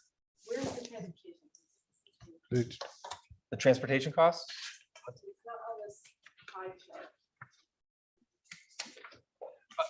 And yeah, you're correct. So that's, Anthony produced that. That was going to be what he would. So you're right. So there's, for next year, we've budgeted 176,000, I believe, for transportation for athletics. Let me just double check that. So when I took the reins on this today, knowing I have to present, I changed the first part to include that because I have that in my categories here. And I did not adjust that pie chart associated with it. So let me just get And that that. includes the busing for ski. Yes. And I say that with there's probably a little huff here. That transportation is really hard for us to predict. We don't have there's no quote that they're going to say like this is our cost for next year. We have to go off of anticipated expenses and the anticipated increases, which is going to be coming to us in May. Plus when Ardsley Transportation goes out to bid, who accepts their bids and at what cost they can provide for us. Our costs for ski won't be through Ardsley. We go through the process of trying to secure transportation through them, but in many cases they can't provide. They don't provide a coach bus option for us in that case. And so we have to go to outside groups. That makes it even more volatile because we don't know who will be available and what their quotes will be for each of those. But that is included in our estimation. But that is truly an estimation. So we have earmarked in the wrong category.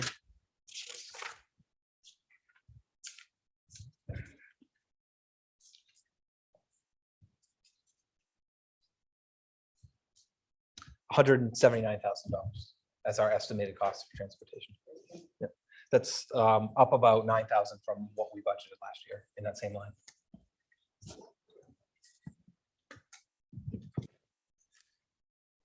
Transportation next on the list? I think so. All right.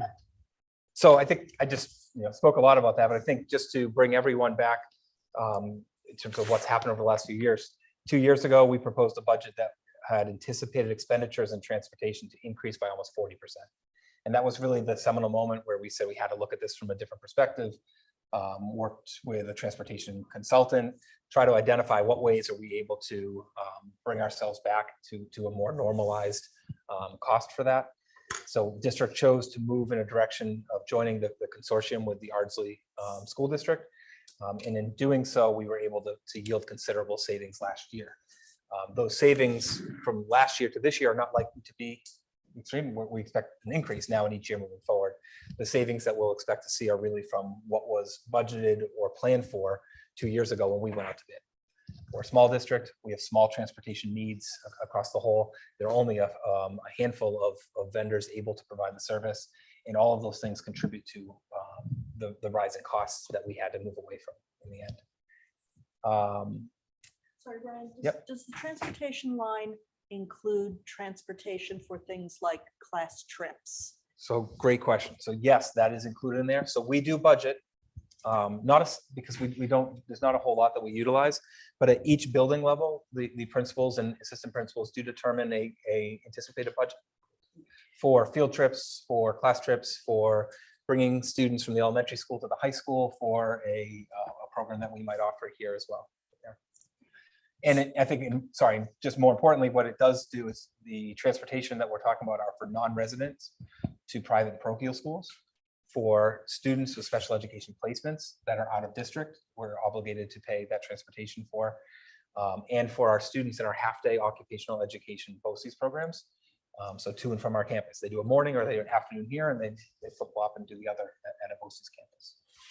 Okay, thank you.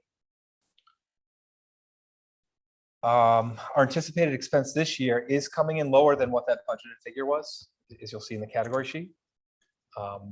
We have contingencies built in for both ridership, so how many students choose to utilize the service, and for the unknown rate increase that will be determined in May. Our transportation management group at Ardsley has suggested that we factor in at least a 5% increase, just as an estimation for, but they don't yet know what they'll be able to quote us. And what they quote us is not going to be what we actually pay, because it's going to be a early ridership. We've allocated approximately $680,000 next year for the same services, and that's about a 9% increase is where I have the budget at right now. So I'm trying to build in that cushion to make sure that we can provide that, because we have yielded savings there, and if we keep getting really tight with that line, we're going to eventually tip over and say, we haven't budgeted enough in an area that's hard to predict.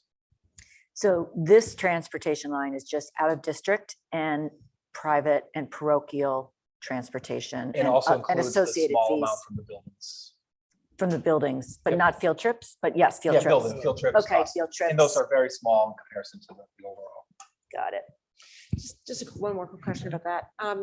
When we get to April 1st and have the deadline for submission, do we have a better understanding of it, or is there still more contingency after that? At that point, there's still more contingency. So thank you for bringing it up, because I thought this was an opportunity just to remind anyone who's out there, if you are seeking transportation services to private or parochial schools next year, the deadline is April 1st. That's a hard and fast deadline. The only individuals who are permitted to then be added to our transportation program next year are those who move into the district. You get 60 days once you move into the district to make that application for those services. So yes, we will have a better understanding, but that doesn't account for anyone who moves in over the summer or moved in after April 1st or comes later in the year. And a number of those, we don't know what that could look like. Yep. I think the last thing I'll say on that is, I think, again, this is truly an anticipation, an estimation, but we anticipate the need to transport at least 65 students next year based on some trends that we're seeing over the last few years in the district. And that's not a significant increase in any way, but that's roughly what we would anticipate. We're right around just under 60, I think this year. I think it's 57. And so I'm budgeting for approximately 65. Next line is utilities. So different from buildings and grounds, but I think this is, again, a huge concern for us right now. The rates have fluctuated over the years, but we found that the budgeted funds to be sufficient to cover any reasonable increase that we've taken on. Unfortunately, currently utility costs require a sizable increase to the budget of almost 15%. The market's highly volatile, and budget development in this area is really speculative. This is, again, one of those areas where we need to pay for whatever those costs are, but it's going to be really difficult for us to make a prediction. We have to use trends and our best estimates based on what we've seen and what we're seeing in our current market prices to try to make an appropriate adjustment on this. It's going to be an area that we're going to have to closely monitor and are monitoring currently in our spending for this year, as we've seen an increase significantly in some of those ways. And you'll notice in the budget transfers that will be coming to you shortly that there are some areas where we'll be making budget transfers to cover additional expenses for propane, for electricity, for fuel, because those costs have risen into a dramatic way for us. Next line is consultants, and we've actually highlighted these in previous meetings, but the total funds allocated for consultants next year, try to put it into one pot, represent an increase of 33%. Again, this is a small budget line compared to the whole, so that a small increase has a greater weight on that.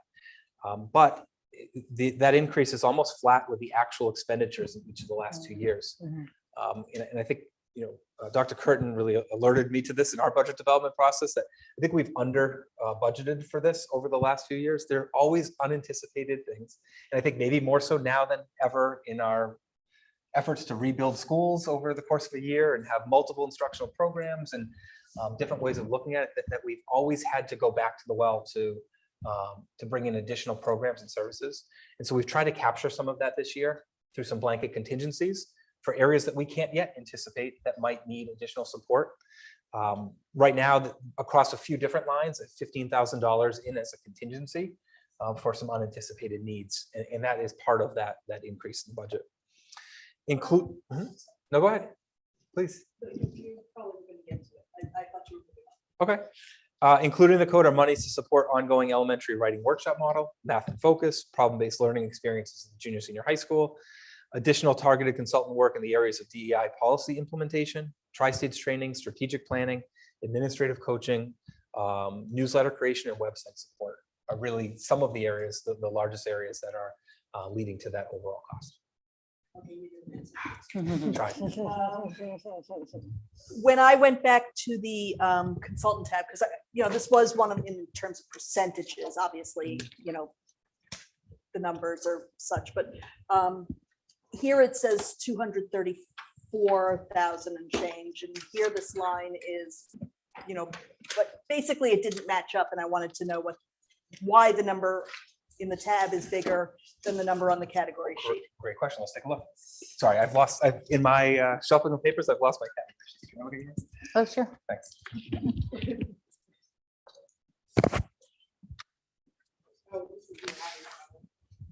Is it? Okay. I did not actually add it. I relied on just the total here. You can do that with your eyes. I'm very impressed. Yeah. It's just a sum. Is the sum wrong in the binder? So we're looking at the last page, probably contained under the consultant. It's the curriculum instruction and consultant. Well, it's the first page for me, but yes, Oh. curriculum instruction consultants. It's the, So it's just this. So I'll check that formula. Okay, Mike, thank you. Marquita, if you can do that sum real quickly, that's impressive. So, I didn't sum it up. I was taught in elementary school that you can estimate. Mhm. And so That's still pretty impressive. I was Sorry. taught again with all three of my children in elementary school. So let me check that to see where the discrepancy is. Thank you. Notice I get my phone out. It's not because I'm checking text. It's because I'm using the calculator. Again, good time to pause. Any questions on the lines we've recently discussed? Is this time for the seventh inning stretch? We're getting there. I see others are doing the stretches around the way here. I think it's cute. Yeah. That's what we're missing. That's what you're missing. Yeah, you really missed the cake break. That was like a lot of fun. We should have froze some for you. Number of years, and I guess my question is, and I know we use consultants and teachers in a lot of places. As I'm looking at everything with a 5-year plan, like what is it? And totally for Hannah, it's amazing, but what is sort of the trajectory for those kinds of services for us to kind of be able to have capacity within our staff to be able to take on for those roles? So maybe, I was going to say I'll start and then turn it over to Mike, but she has already shifted. So the first emphasis was the area of reading. So we have a number of people in our reading teachers, and our assistant principals have been really helpful in terms of the turnkey. But now the shift has been made into writing. So Mike, I'm sure you go into more detail. Yeah, no, that was essentially what I was going to say, but I think if you look at the trajectory over the last 7 years, this jelly kind of goes like this, and starts to come back down, and now it's coming back up, and it goes back down. And each of those sort of bumps represents reading and then writing workshop. And in both cases, we had sort of a gradual rollout where there was pilot, several like pre-grades that served as pilots. So right now, for example, this year, writing workshop, we're working with grades K, 2, and 5. They'll continue to work with Shelley next year, and then we'll also bring in one 3 and 6 next year. And so over the course of several years, you hit a peak where everyone's working with Shelley, that kind of tapers off as cohorts of teachers sort of graduate, for lack of a better word, from the program. So that's kind of, we are definitely aware of wanting to build capacity and sort of make it our own. Our lead teachers have been absolutely fantastic in terms of, for example, they did a foundations workshop about a month ago for all of our new teachers who didn't get the original foundations. So we are very aware that it's important to build capacity and to sort of take what Shelley can give us and then learn it and then teach it to whoever else needs it. So I think that model is playing out. It played out really well with reading, and now it's playing out really well. And just to clarify this with the line item called professional development. So consultant is somebody comes in, and coaches and PDs when you go out. So great question. Can we jump to that line? Because I think that that's a really important distinction. If you look at the professional development line, which is the second from the bottom, and that you might think that cost is really low. A lot of the things that we're talking about are professional learning opportunities for our staff. It's just the categorization of them as consultants are leading to the professional learning that occurred. The professional development line that you see there, I would say that the budget lines show an increase of 9.17% from last year, but they're actually fewer than what was the case in 2019 and 2020, 3 years prior to that. Contained within the professional development line are funds for conference attendance, the associated travel that comes with that attendance if necessary, for teachers, administrators, and clerical staff, funds for our involvement in the Scarsdale Teaching Institute, membership dues, and professional books. And not contained in there are the consultant services that are leading to a lot of the professional learning that is occurring in the district. And so it is, if you look at those two together, they are funding the professional learning that's occurring. It's just the way we've categorized them over the years. Brian, one of the things I noticed just on the consultants right at the top, that it includes some money set aside to work on the website. I was really, really pleased to see that, because that definitely is something, it's a small thing, but it can have an outsized impact on how we communicate with our world. And I want to highlight that I'm noticing that and that it is there, because I really appreciate it. Tori, could you just give some context of the work in the athletics? Sure. website? You may have noticed that we had a new athletics website to be done on Final Site, thanks to Paul Garifano for working with Anthony. And then we also had some outside help to get that, so that everything is in one place, so that the communications that go out from athletics are all on one place. Also, I know we did a conversion, I think, of one of the forms that would go out separately, but we did a conversion on the Final Site. So I hope that parents are finding that a little easier to navigate and where they can find things. But I don't know, Paul, if there's anything else about Final Site or athletics that you would want to add to that. Considering the overhaul that happened 6 years ago, it was another needed overhaul.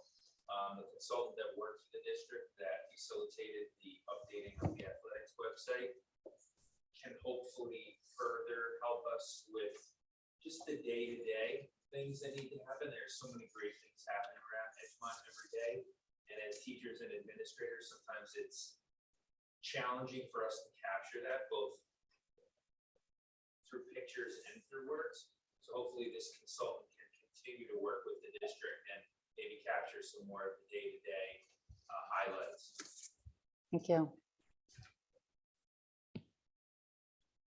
Ready for the home stretch? Go for it. All right. A couple more lines to go. Legal, audit, insurance.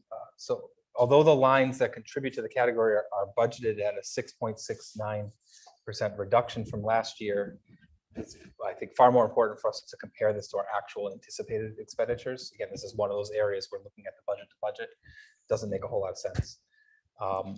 The significant change that you're seeing here is again, an accounting issue. In the past, we've recorded the treasurer's salary in a few different places. Last year, it was recorded in this bucket and category. It's a unique kind of role and where it falls.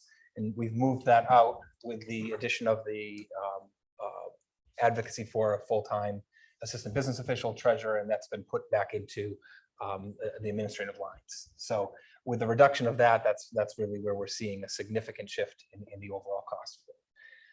Compared to the current projections, our budget for next year is actually increasing by about 70,000 if you subtract out that salary adjustment, or 12%.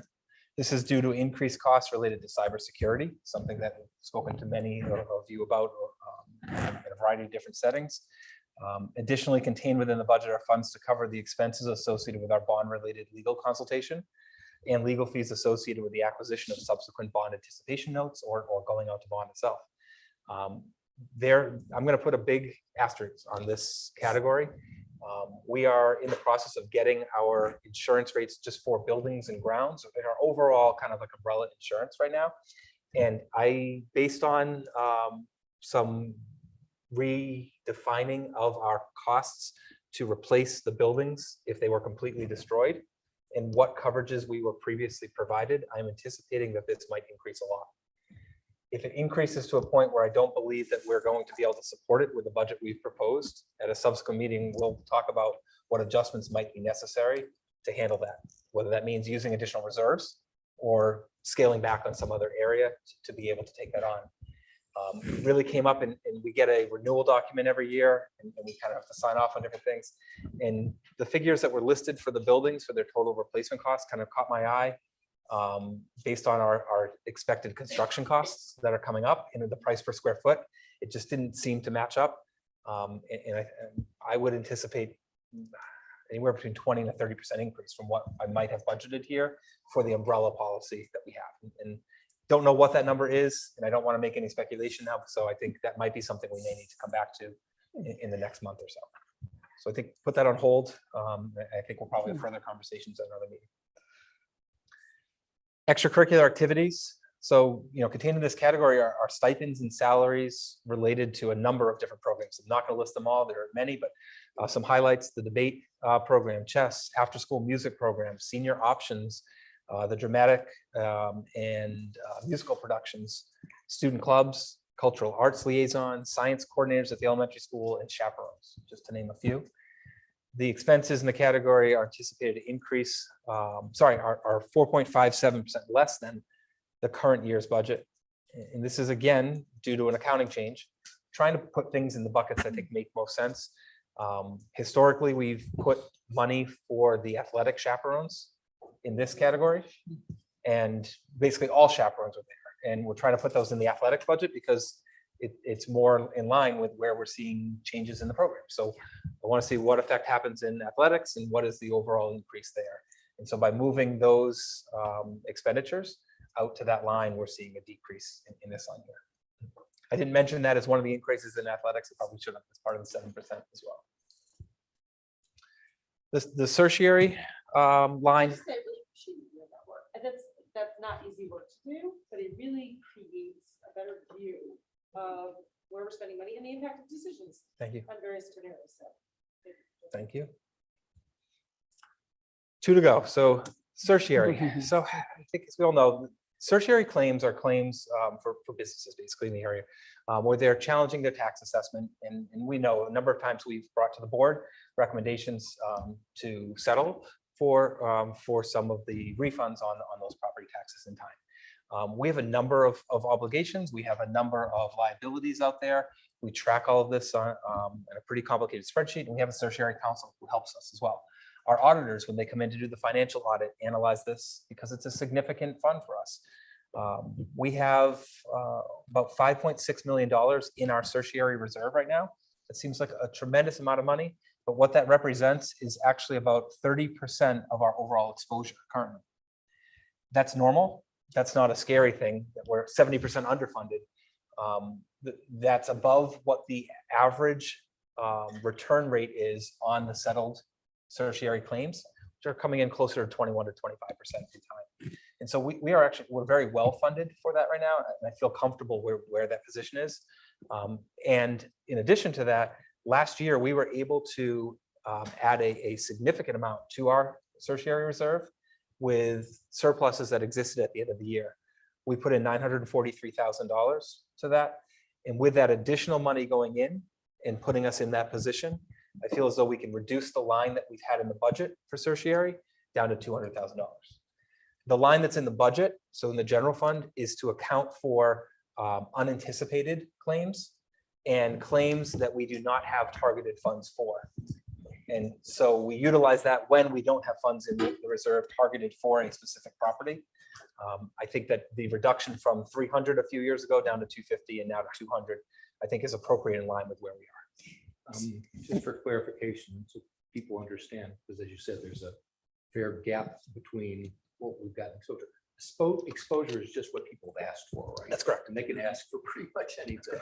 So historically, we know that very few people get anything close to what they've actually come and ask you. Right, so our exposure, the total it comes from actual submitted claims over the years that are in question and what the request is in that time. So that's the maximums we talk about. The actual expenditures from that are under what our reserve ratio is right now, which puts us in a favorable position. And so by putting in the money into reserves, it allows us to sort of. To lower the general lower fund that we're budgeting. Which lowers the overall cost to the community That's correct. in terms of increases, essentially, not cost, but increases. So how much did you say we had it in reserves again? Just over 5.6 million. Okay, and how much did we pay out last year? I have to get back to you on that. So Yeah. the 113 anticipated from the general fund. Oh, I We can, t- yeah, go ahead. So that is above and beyond whatever we pulled out of the certiorari? No, that's the number. That's what we paid out last year. That's a total of what we paid. So we didn't have to touch the cert last year. Certiorari, the certiorari fund. So this one's a little complicated. So It always is. So what we typically would do is, what I would have to get back to you is how much of that money was targeted to a property in our reserve. Got it. Of the 113, if all of it was targeted, then what we did is we did a transfer with board approval from the certiorari reserve to the general fund to pay it out. Got Those it. targeted funds. If we had an unanticipated claim that we hadn't had targeted funds for, or the reserve for a given year, we don't have any years right now where we have no funds remaining. But in theory, we could, the 17-18 reserve, it's by year. The 17-18 reserve might have not enough money to pay out what the refund was. That's when we would then use the money that was in From the the general general fund fund. already. Okay, so when we do those transfers to the general fund, do they ever show up? It won't show up Here. in this. Got it. In our board approvals. So, yes. so like a lot of things, it would be a separate tab that says, this is what we actually spent on certs. Correct. And we could Okay. do, I would encourage, I think we have a certiorari Yes. subcommittee. Yeah. I get, if there's additional information there, I think that's a great venue to look at that. And because Right. the spreadsheet's really detailed and it'd be a real high level or deep dive into what that looks like there. Mhm, mhm. But yeah, I think just from this alone, I couldn't tell you, and I'd have to be back to what percent were targeted or not. I think they were all targeted. Right, And always try to make mention in the communication that we give to the board as to whether there were funds available for this. And if not, why we're utilizing that money.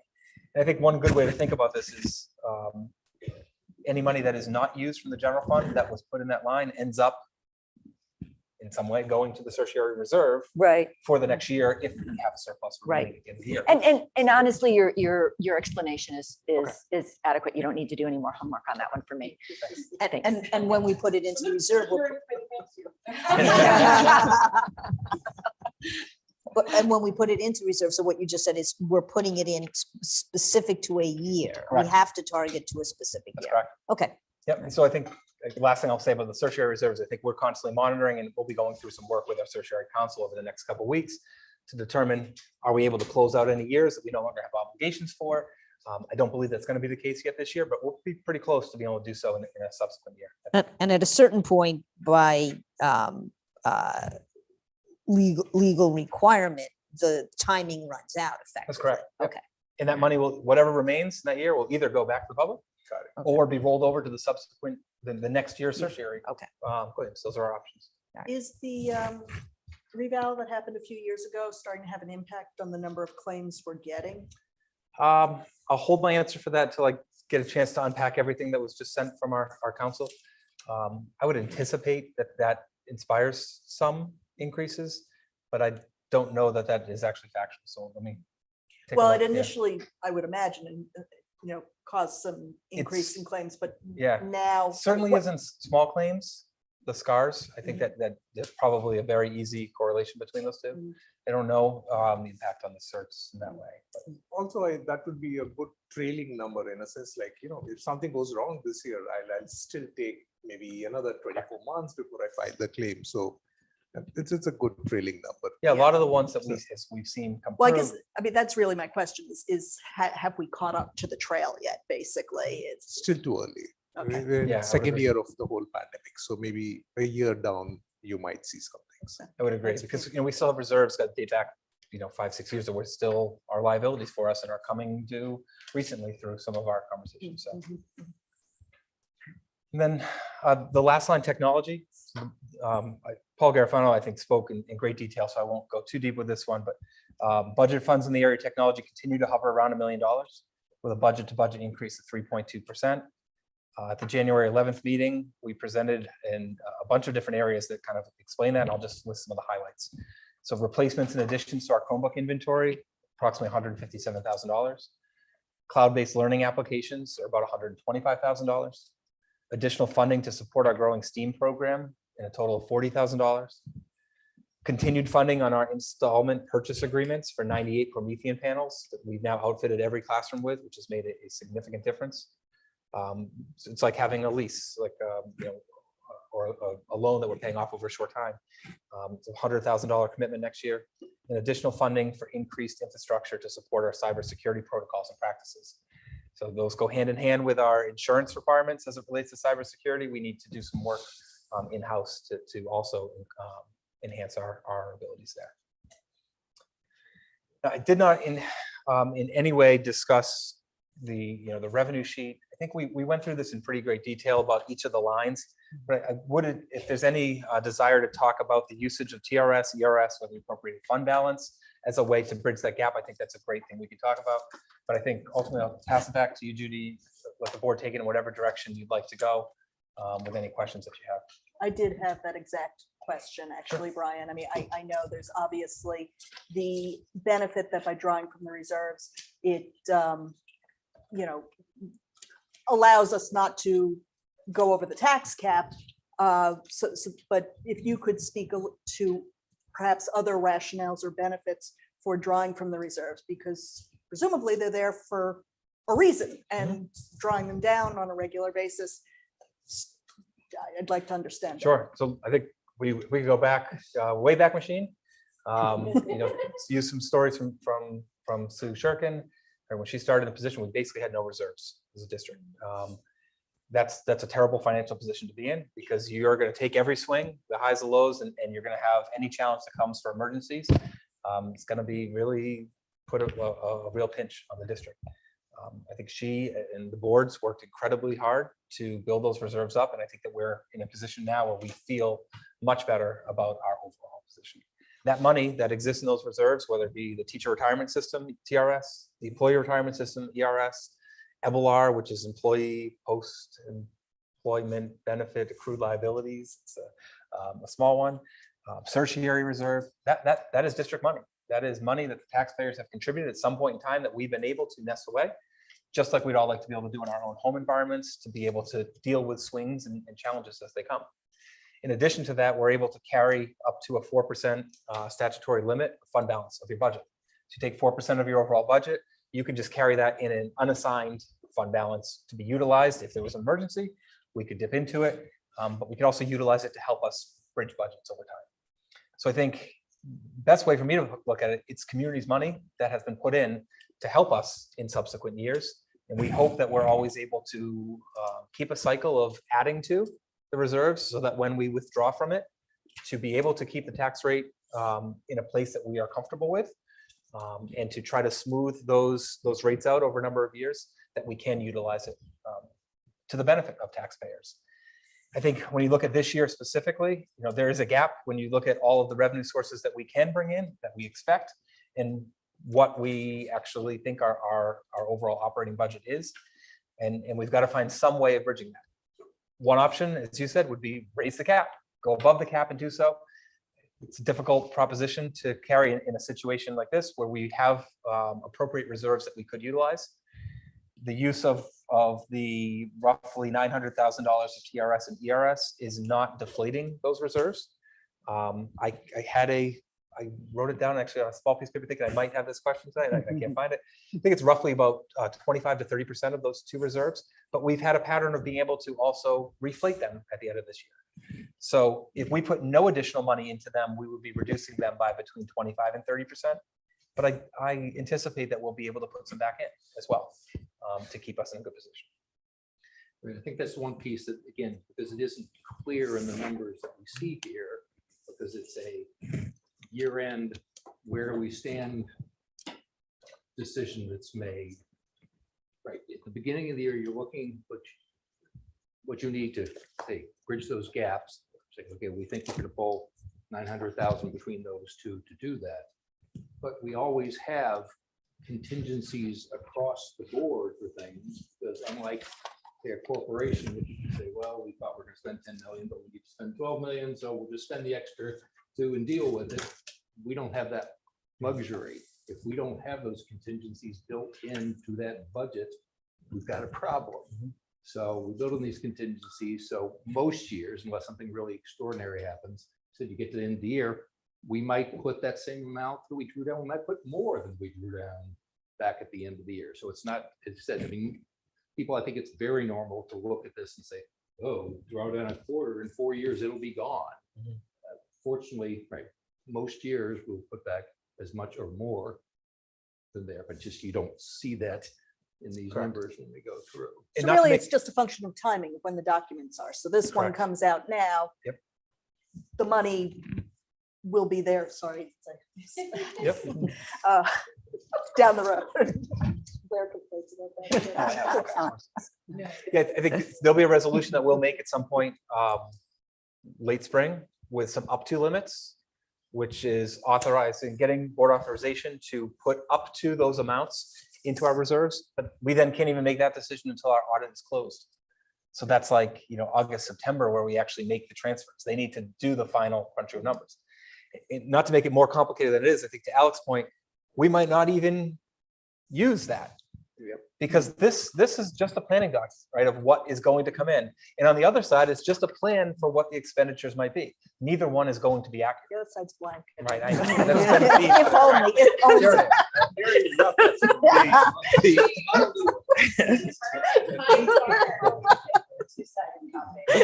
Try. So neither one of those is going to be an accurate depiction, right? We're not going to bring in the exact revenues that we're planning for, and we're not going to spend the exact way that we're planning. They're two planning documents, and we hope that we spend less than what was brought in revenues each year. And so I think last year is a great example. We had last 2 years, as a result of COVID, we had significant surpluses at the end of the year. Programs didn't run. There were a number of things that just were shut down in our total costs. And I think if we actually did an analysis, did we actually even utilize the $160,000 that was planned for TRS? No, it never came to fruition because we never had an expense that went beyond it. So it just stayed in there. It never actually, there was no accounting practice of moving it out to move it back in. We just made the decision to increase and reflate that. And I think to the total numbers, there is a tab in your binder that speaks about the reserves. It just gives a breakdown of the total amounts that exist as of 7/1, July 1st this year, and then as of a snapshot on February 23rd when we completed this document. Where do the reserves currently fall? I think so. The two that are most noticeable, TRS, there's $875,000 in there right now. We're anticipating using about 234 to bridge that gap. And in ERS, there's $2.1 million, and we're looking to utilize about $665,000 of that. That's also our choice. We could take a little more from one or the other. There's some reason behind it. I don't think it makes sense to actually go into the reason in great detail why I chose those specific numbers on there. But does that answer the question? For now. Okay. Might have more. Sure. I think the other one is the $1 million, right? So the $1 million appropriation from our fund balance, that has been a longstanding practice that we have adopted when we first did the override of the tax cap in 2015-16. the goal in that moment was by raising additional funds beyond what the maximum allowable levy allowed for, we would hopefully be able to utilize some of that funds to reflate reserves and then use that to bridge the gap the subsequent year. I bring it up now. I don't know the long-term viability of continuing to do that same targeted amount. I think that's something that we should question in subsequent years, not this year.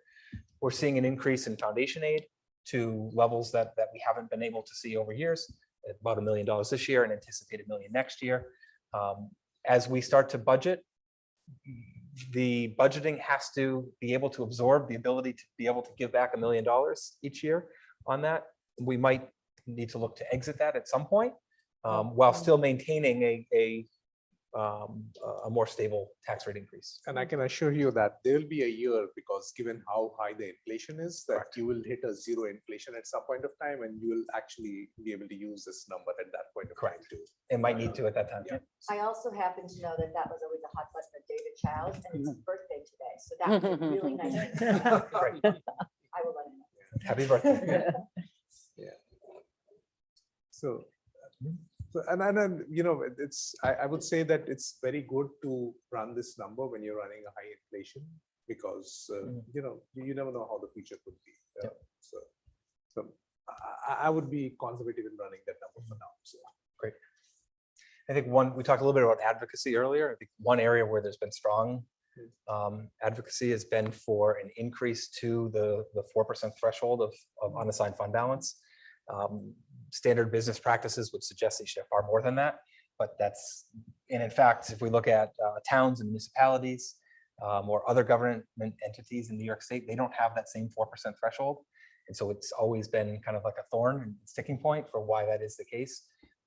They have no limit, or they have a higher limit? No limit, I believe, in most of those cases in New York State. So that's something that we're just obligated to follow in New York State. I know that we did hold money above that 2 years ago. We had a very specific targeted reason for that was justifiable.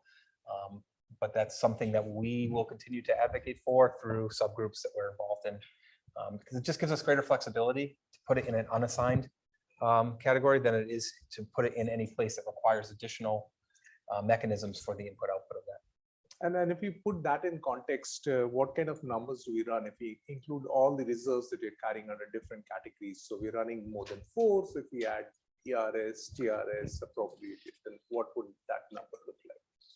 Quick analysis here. 7, 8, and 1.8. Yeah.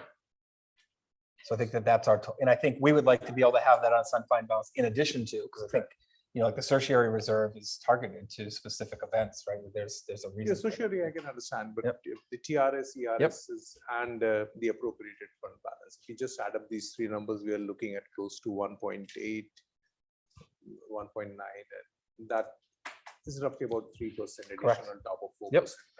That That's right. So I think just a little lull there. The only thing that we didn't talk about on there, and I just want to continue to highlight it, is that transfer to capital. We talked last week, both, all the above.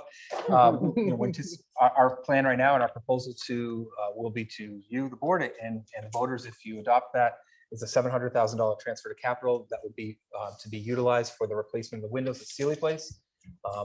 Really a desperate need for us. It's on the top of the priority list in terms of projects that we need to assess that are not a part of the bond project itself.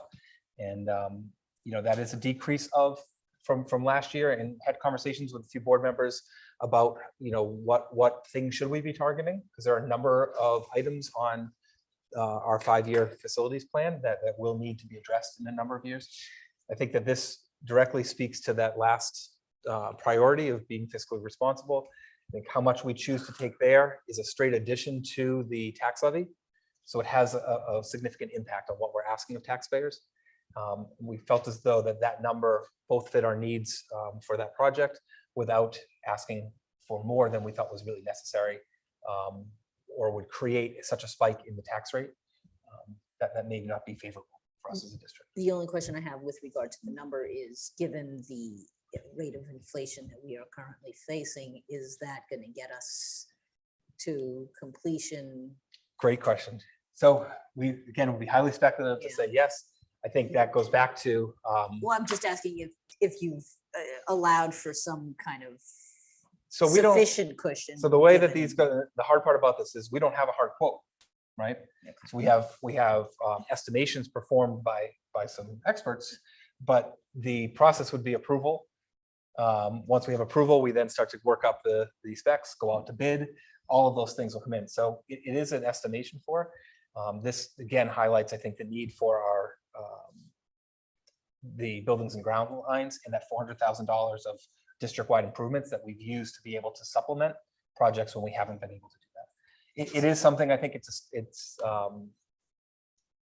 yeah, I think rising costs is certainly not something that we're looking forward to, especially with a big capital project coming forward. It's something that I think that we're going to have to manage and really track over time. Thank you. And also this transfer to capital does not influence your kind of the tax rate cap calculation, right? Because you pull it out and then you do the calculation. So it does, but yes, you're right. It's both of those things you said. So it does, it's a straight increase to the maximum allowable levy. So whatever we put there, you take the tax levy limit and then you add whatever the capital exclusion is to it. There's two numbers, and it's very confusing. Correct. One says like tax levy limit, Yep. and that doesn't have any of the capital in it. And then there's maximum allowable levy, which is actually the tax levy limit plus all these capital things. So it's like, I don't know why they have two different things that say they're a limit, because So we'll use just like basic numbers. So the tax levy limit is approximately 55 million this year. If our capital exclusions was only this, didn't include some other things, debt service, it would be 55,700,000. If we wanted to transfer to capital $2 million, it would be 55 plus 2 million for 57. So it goes directly into, it's a straight addition to the tax levy limit and then becomes part of what we can actually raise in taxes. But you're correct, next year, when we determine the new tax levy limit, we then subtract out those expenses that were paid last year. It grows, and then we build in any new additional capital expenses. And the whole objective is that your capital expenditure should not get influenced by what the. Perfect. That's the way to put it, is that capital cap needs, rate, the state is giving a way for you to allow To have more capital flexibility. projects to go through without being so controlled by the 2% cap. Absolutely, so. Because And then this, oh, sorry. Sorry, and then just to conclude that point, so when the year when we actually issue a new bond and we take on this capex, we'll see a spike in the overall budget increase, but it won't get constrained by the 2%. So the numbers look Correct. Our debt service payments will go up. The debt service payments will become part of our capital exclusions. Yep. We'll see that rise on one end and then the subsequent year come out and recalculate. So Does this become earmarked for the windows because it's voted on? Yep. So this is one of those things That's that correct. can't then be transferred to a different. Thank you. That's correct. So now we've had some board resolutions to help us resolve some past projects where there was a little additional funds to be able to move it to another project with resolution. But we'll use all of that for the windows, to Judy's point. And I think probably need to supplement for some way, because this work would not actually start until June 2023. We don't, it's hard for us to get there. Just a quick question around that, because some of these, we always know that preventative investments in infrastructure and in buildings can actually have operational impacts in terms of costs. Do we have any analysis from the high school window replacement, whether there was kind of any sort of improvement in our overall efficiency at the high school? Especially given that, we see fuel costs going up and up and up. Certainly efficient projects that create more efficiency will certainly help us on the operational side. I think it's a great question. I think we would need to do some research, but I think that's, I can assume yes. I think so. The anecdotal feedback of vines growing through the walls and windows to no longer growing through walls and windows means they're more energy efficient. But I think that's, there certainly is some way we could measure this. I think COVID would be a tough time though, because we had windows open a lot. So that would be That's true. the The last 2 years, and difficult then time. to use 2020, last year we'd actually put it in pink. It's like the pandemic year on this chart, because with the buildings not being open, it was hard to actually use that as a benchmark for any year or some of those, but we have Put some those data. great windows and open them up. To some extent, some of these capital expenditures that we're putting in through those dollars are all about kind of Should yield maintaining the savings. buildings so that we can actually not have things break down and emergency expenses and things like that. So I think it's important to keep that line item healthy. Correct. This is sort of a technical point, unrelated, and we don't need to get in it now. And the only reason I'm bringing it up now instead of just talking to you after is because, sometimes we get sharp-eyed former board members who like to pour over the details of the numbers. Some of the, on the.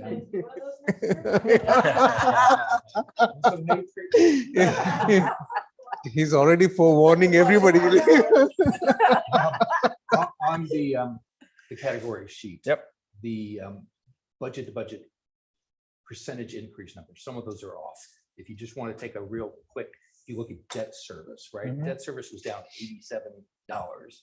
It shows down 0.39%.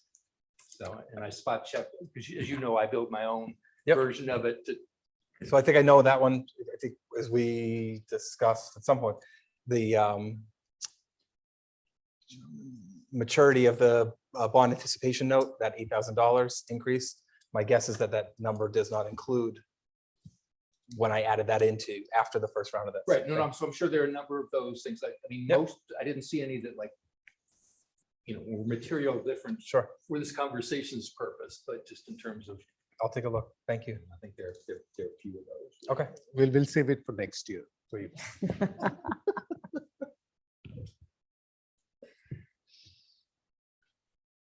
Anything else? All right. Thank you. Thank you all. Really, Roma. Thank you, Brian. Thank you, Brian. Yeah. As always. Okay. Consent So, items. yes, we have. Okay. We now have the consent agenda. Victoria, do you want here? Ask F, us to yeah. pull one out Yes, separately. yes, please. Yes. That would be number F3. F3. Yes, I'd like to ask the board's approval with regret of the resignation due to retirement of Jennifer Allen, principal of Greenville School, effective June 30th, 2022. Do I have a motion? Alec, second. Marikita, okay, Victoria? I know there'll be lots of opportunities to make comments, but I couldn't let, it's off now. I couldn't let this evening go by without just a few comments for Jen on the occasion of her retirement. And I just want to start by saying Jen has been an administrator in Edgemont for 18 years, first as assistant principal at EHS and then as principal at Greenville School. Prior to her time in Edgemont, Jen was a school counselor and director of guidance services. This broad skill set was most welcome when the first task we faced together when I arrived in Edgemont, July 2013, was that we needed to hire replacements for 7 teachers who retired at Greenville School at the end of that school year. You learn a lot about a person when you're recruiting and interviewing together. That first summer, we hired for a total of 10 positions, including general education, arts, reading, special education, clerical, and leave replacements. When reviewing resumes, we had conversations about the vision for Greenville School's future, what excellent teaching looks like, and the criteria of a successful candidate. Following the building level interviews, Jen and I discussed reference checking, the needs of the school, the experiences of the grade level teams, and how to round out and expand the experience and the diversity. I learned about Jen's problem-solving ability when final candidates backed out, or when we had to back off and change direction on a hire. We learned about each other's eating and sleeping schedules, including caffeine intake, as we communicated throughout the summer to be ready for the opening of school. Since 2013, Jen and I have recommended 60 faculty and staff members for hire. That's over 50% of all faculty and staff at Greenville. But one last shout out to Jen, and a factor that also contributed to our hiring was the inclusion of the ICAP program at Greenville. To meet the growing needs of our students eligible for special education, Jen welcomed the opening of the district-wide Intensive Communication Achievement Program at Greenville with open arms. This was a huge step for Edgemont, and Jen took on that challenge with excitement and enthusiasm. She's been an advocate for all of our classified students and the team of experts working with them in pursuit of integration, equity, and fairness for all. Jen, you're leaving quite a legacy at Greenville School, and congratulations, and I look forward to all the other celebrations. Thank you, Jen.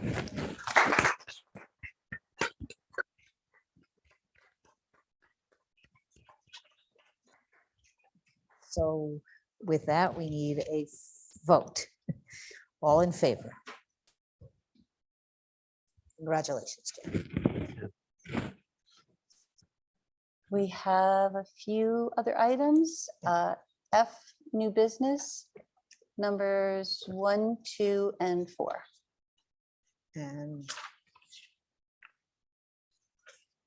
she, Ask the board's approval Okay, of sorry. F, numbers 1, 2, and 4. okay, is there a motion? Neelash first, Marikita second, all in favor? Okay, it is unanimous. All Thank right, you. schedule of meetings. The next meeting is March 22nd.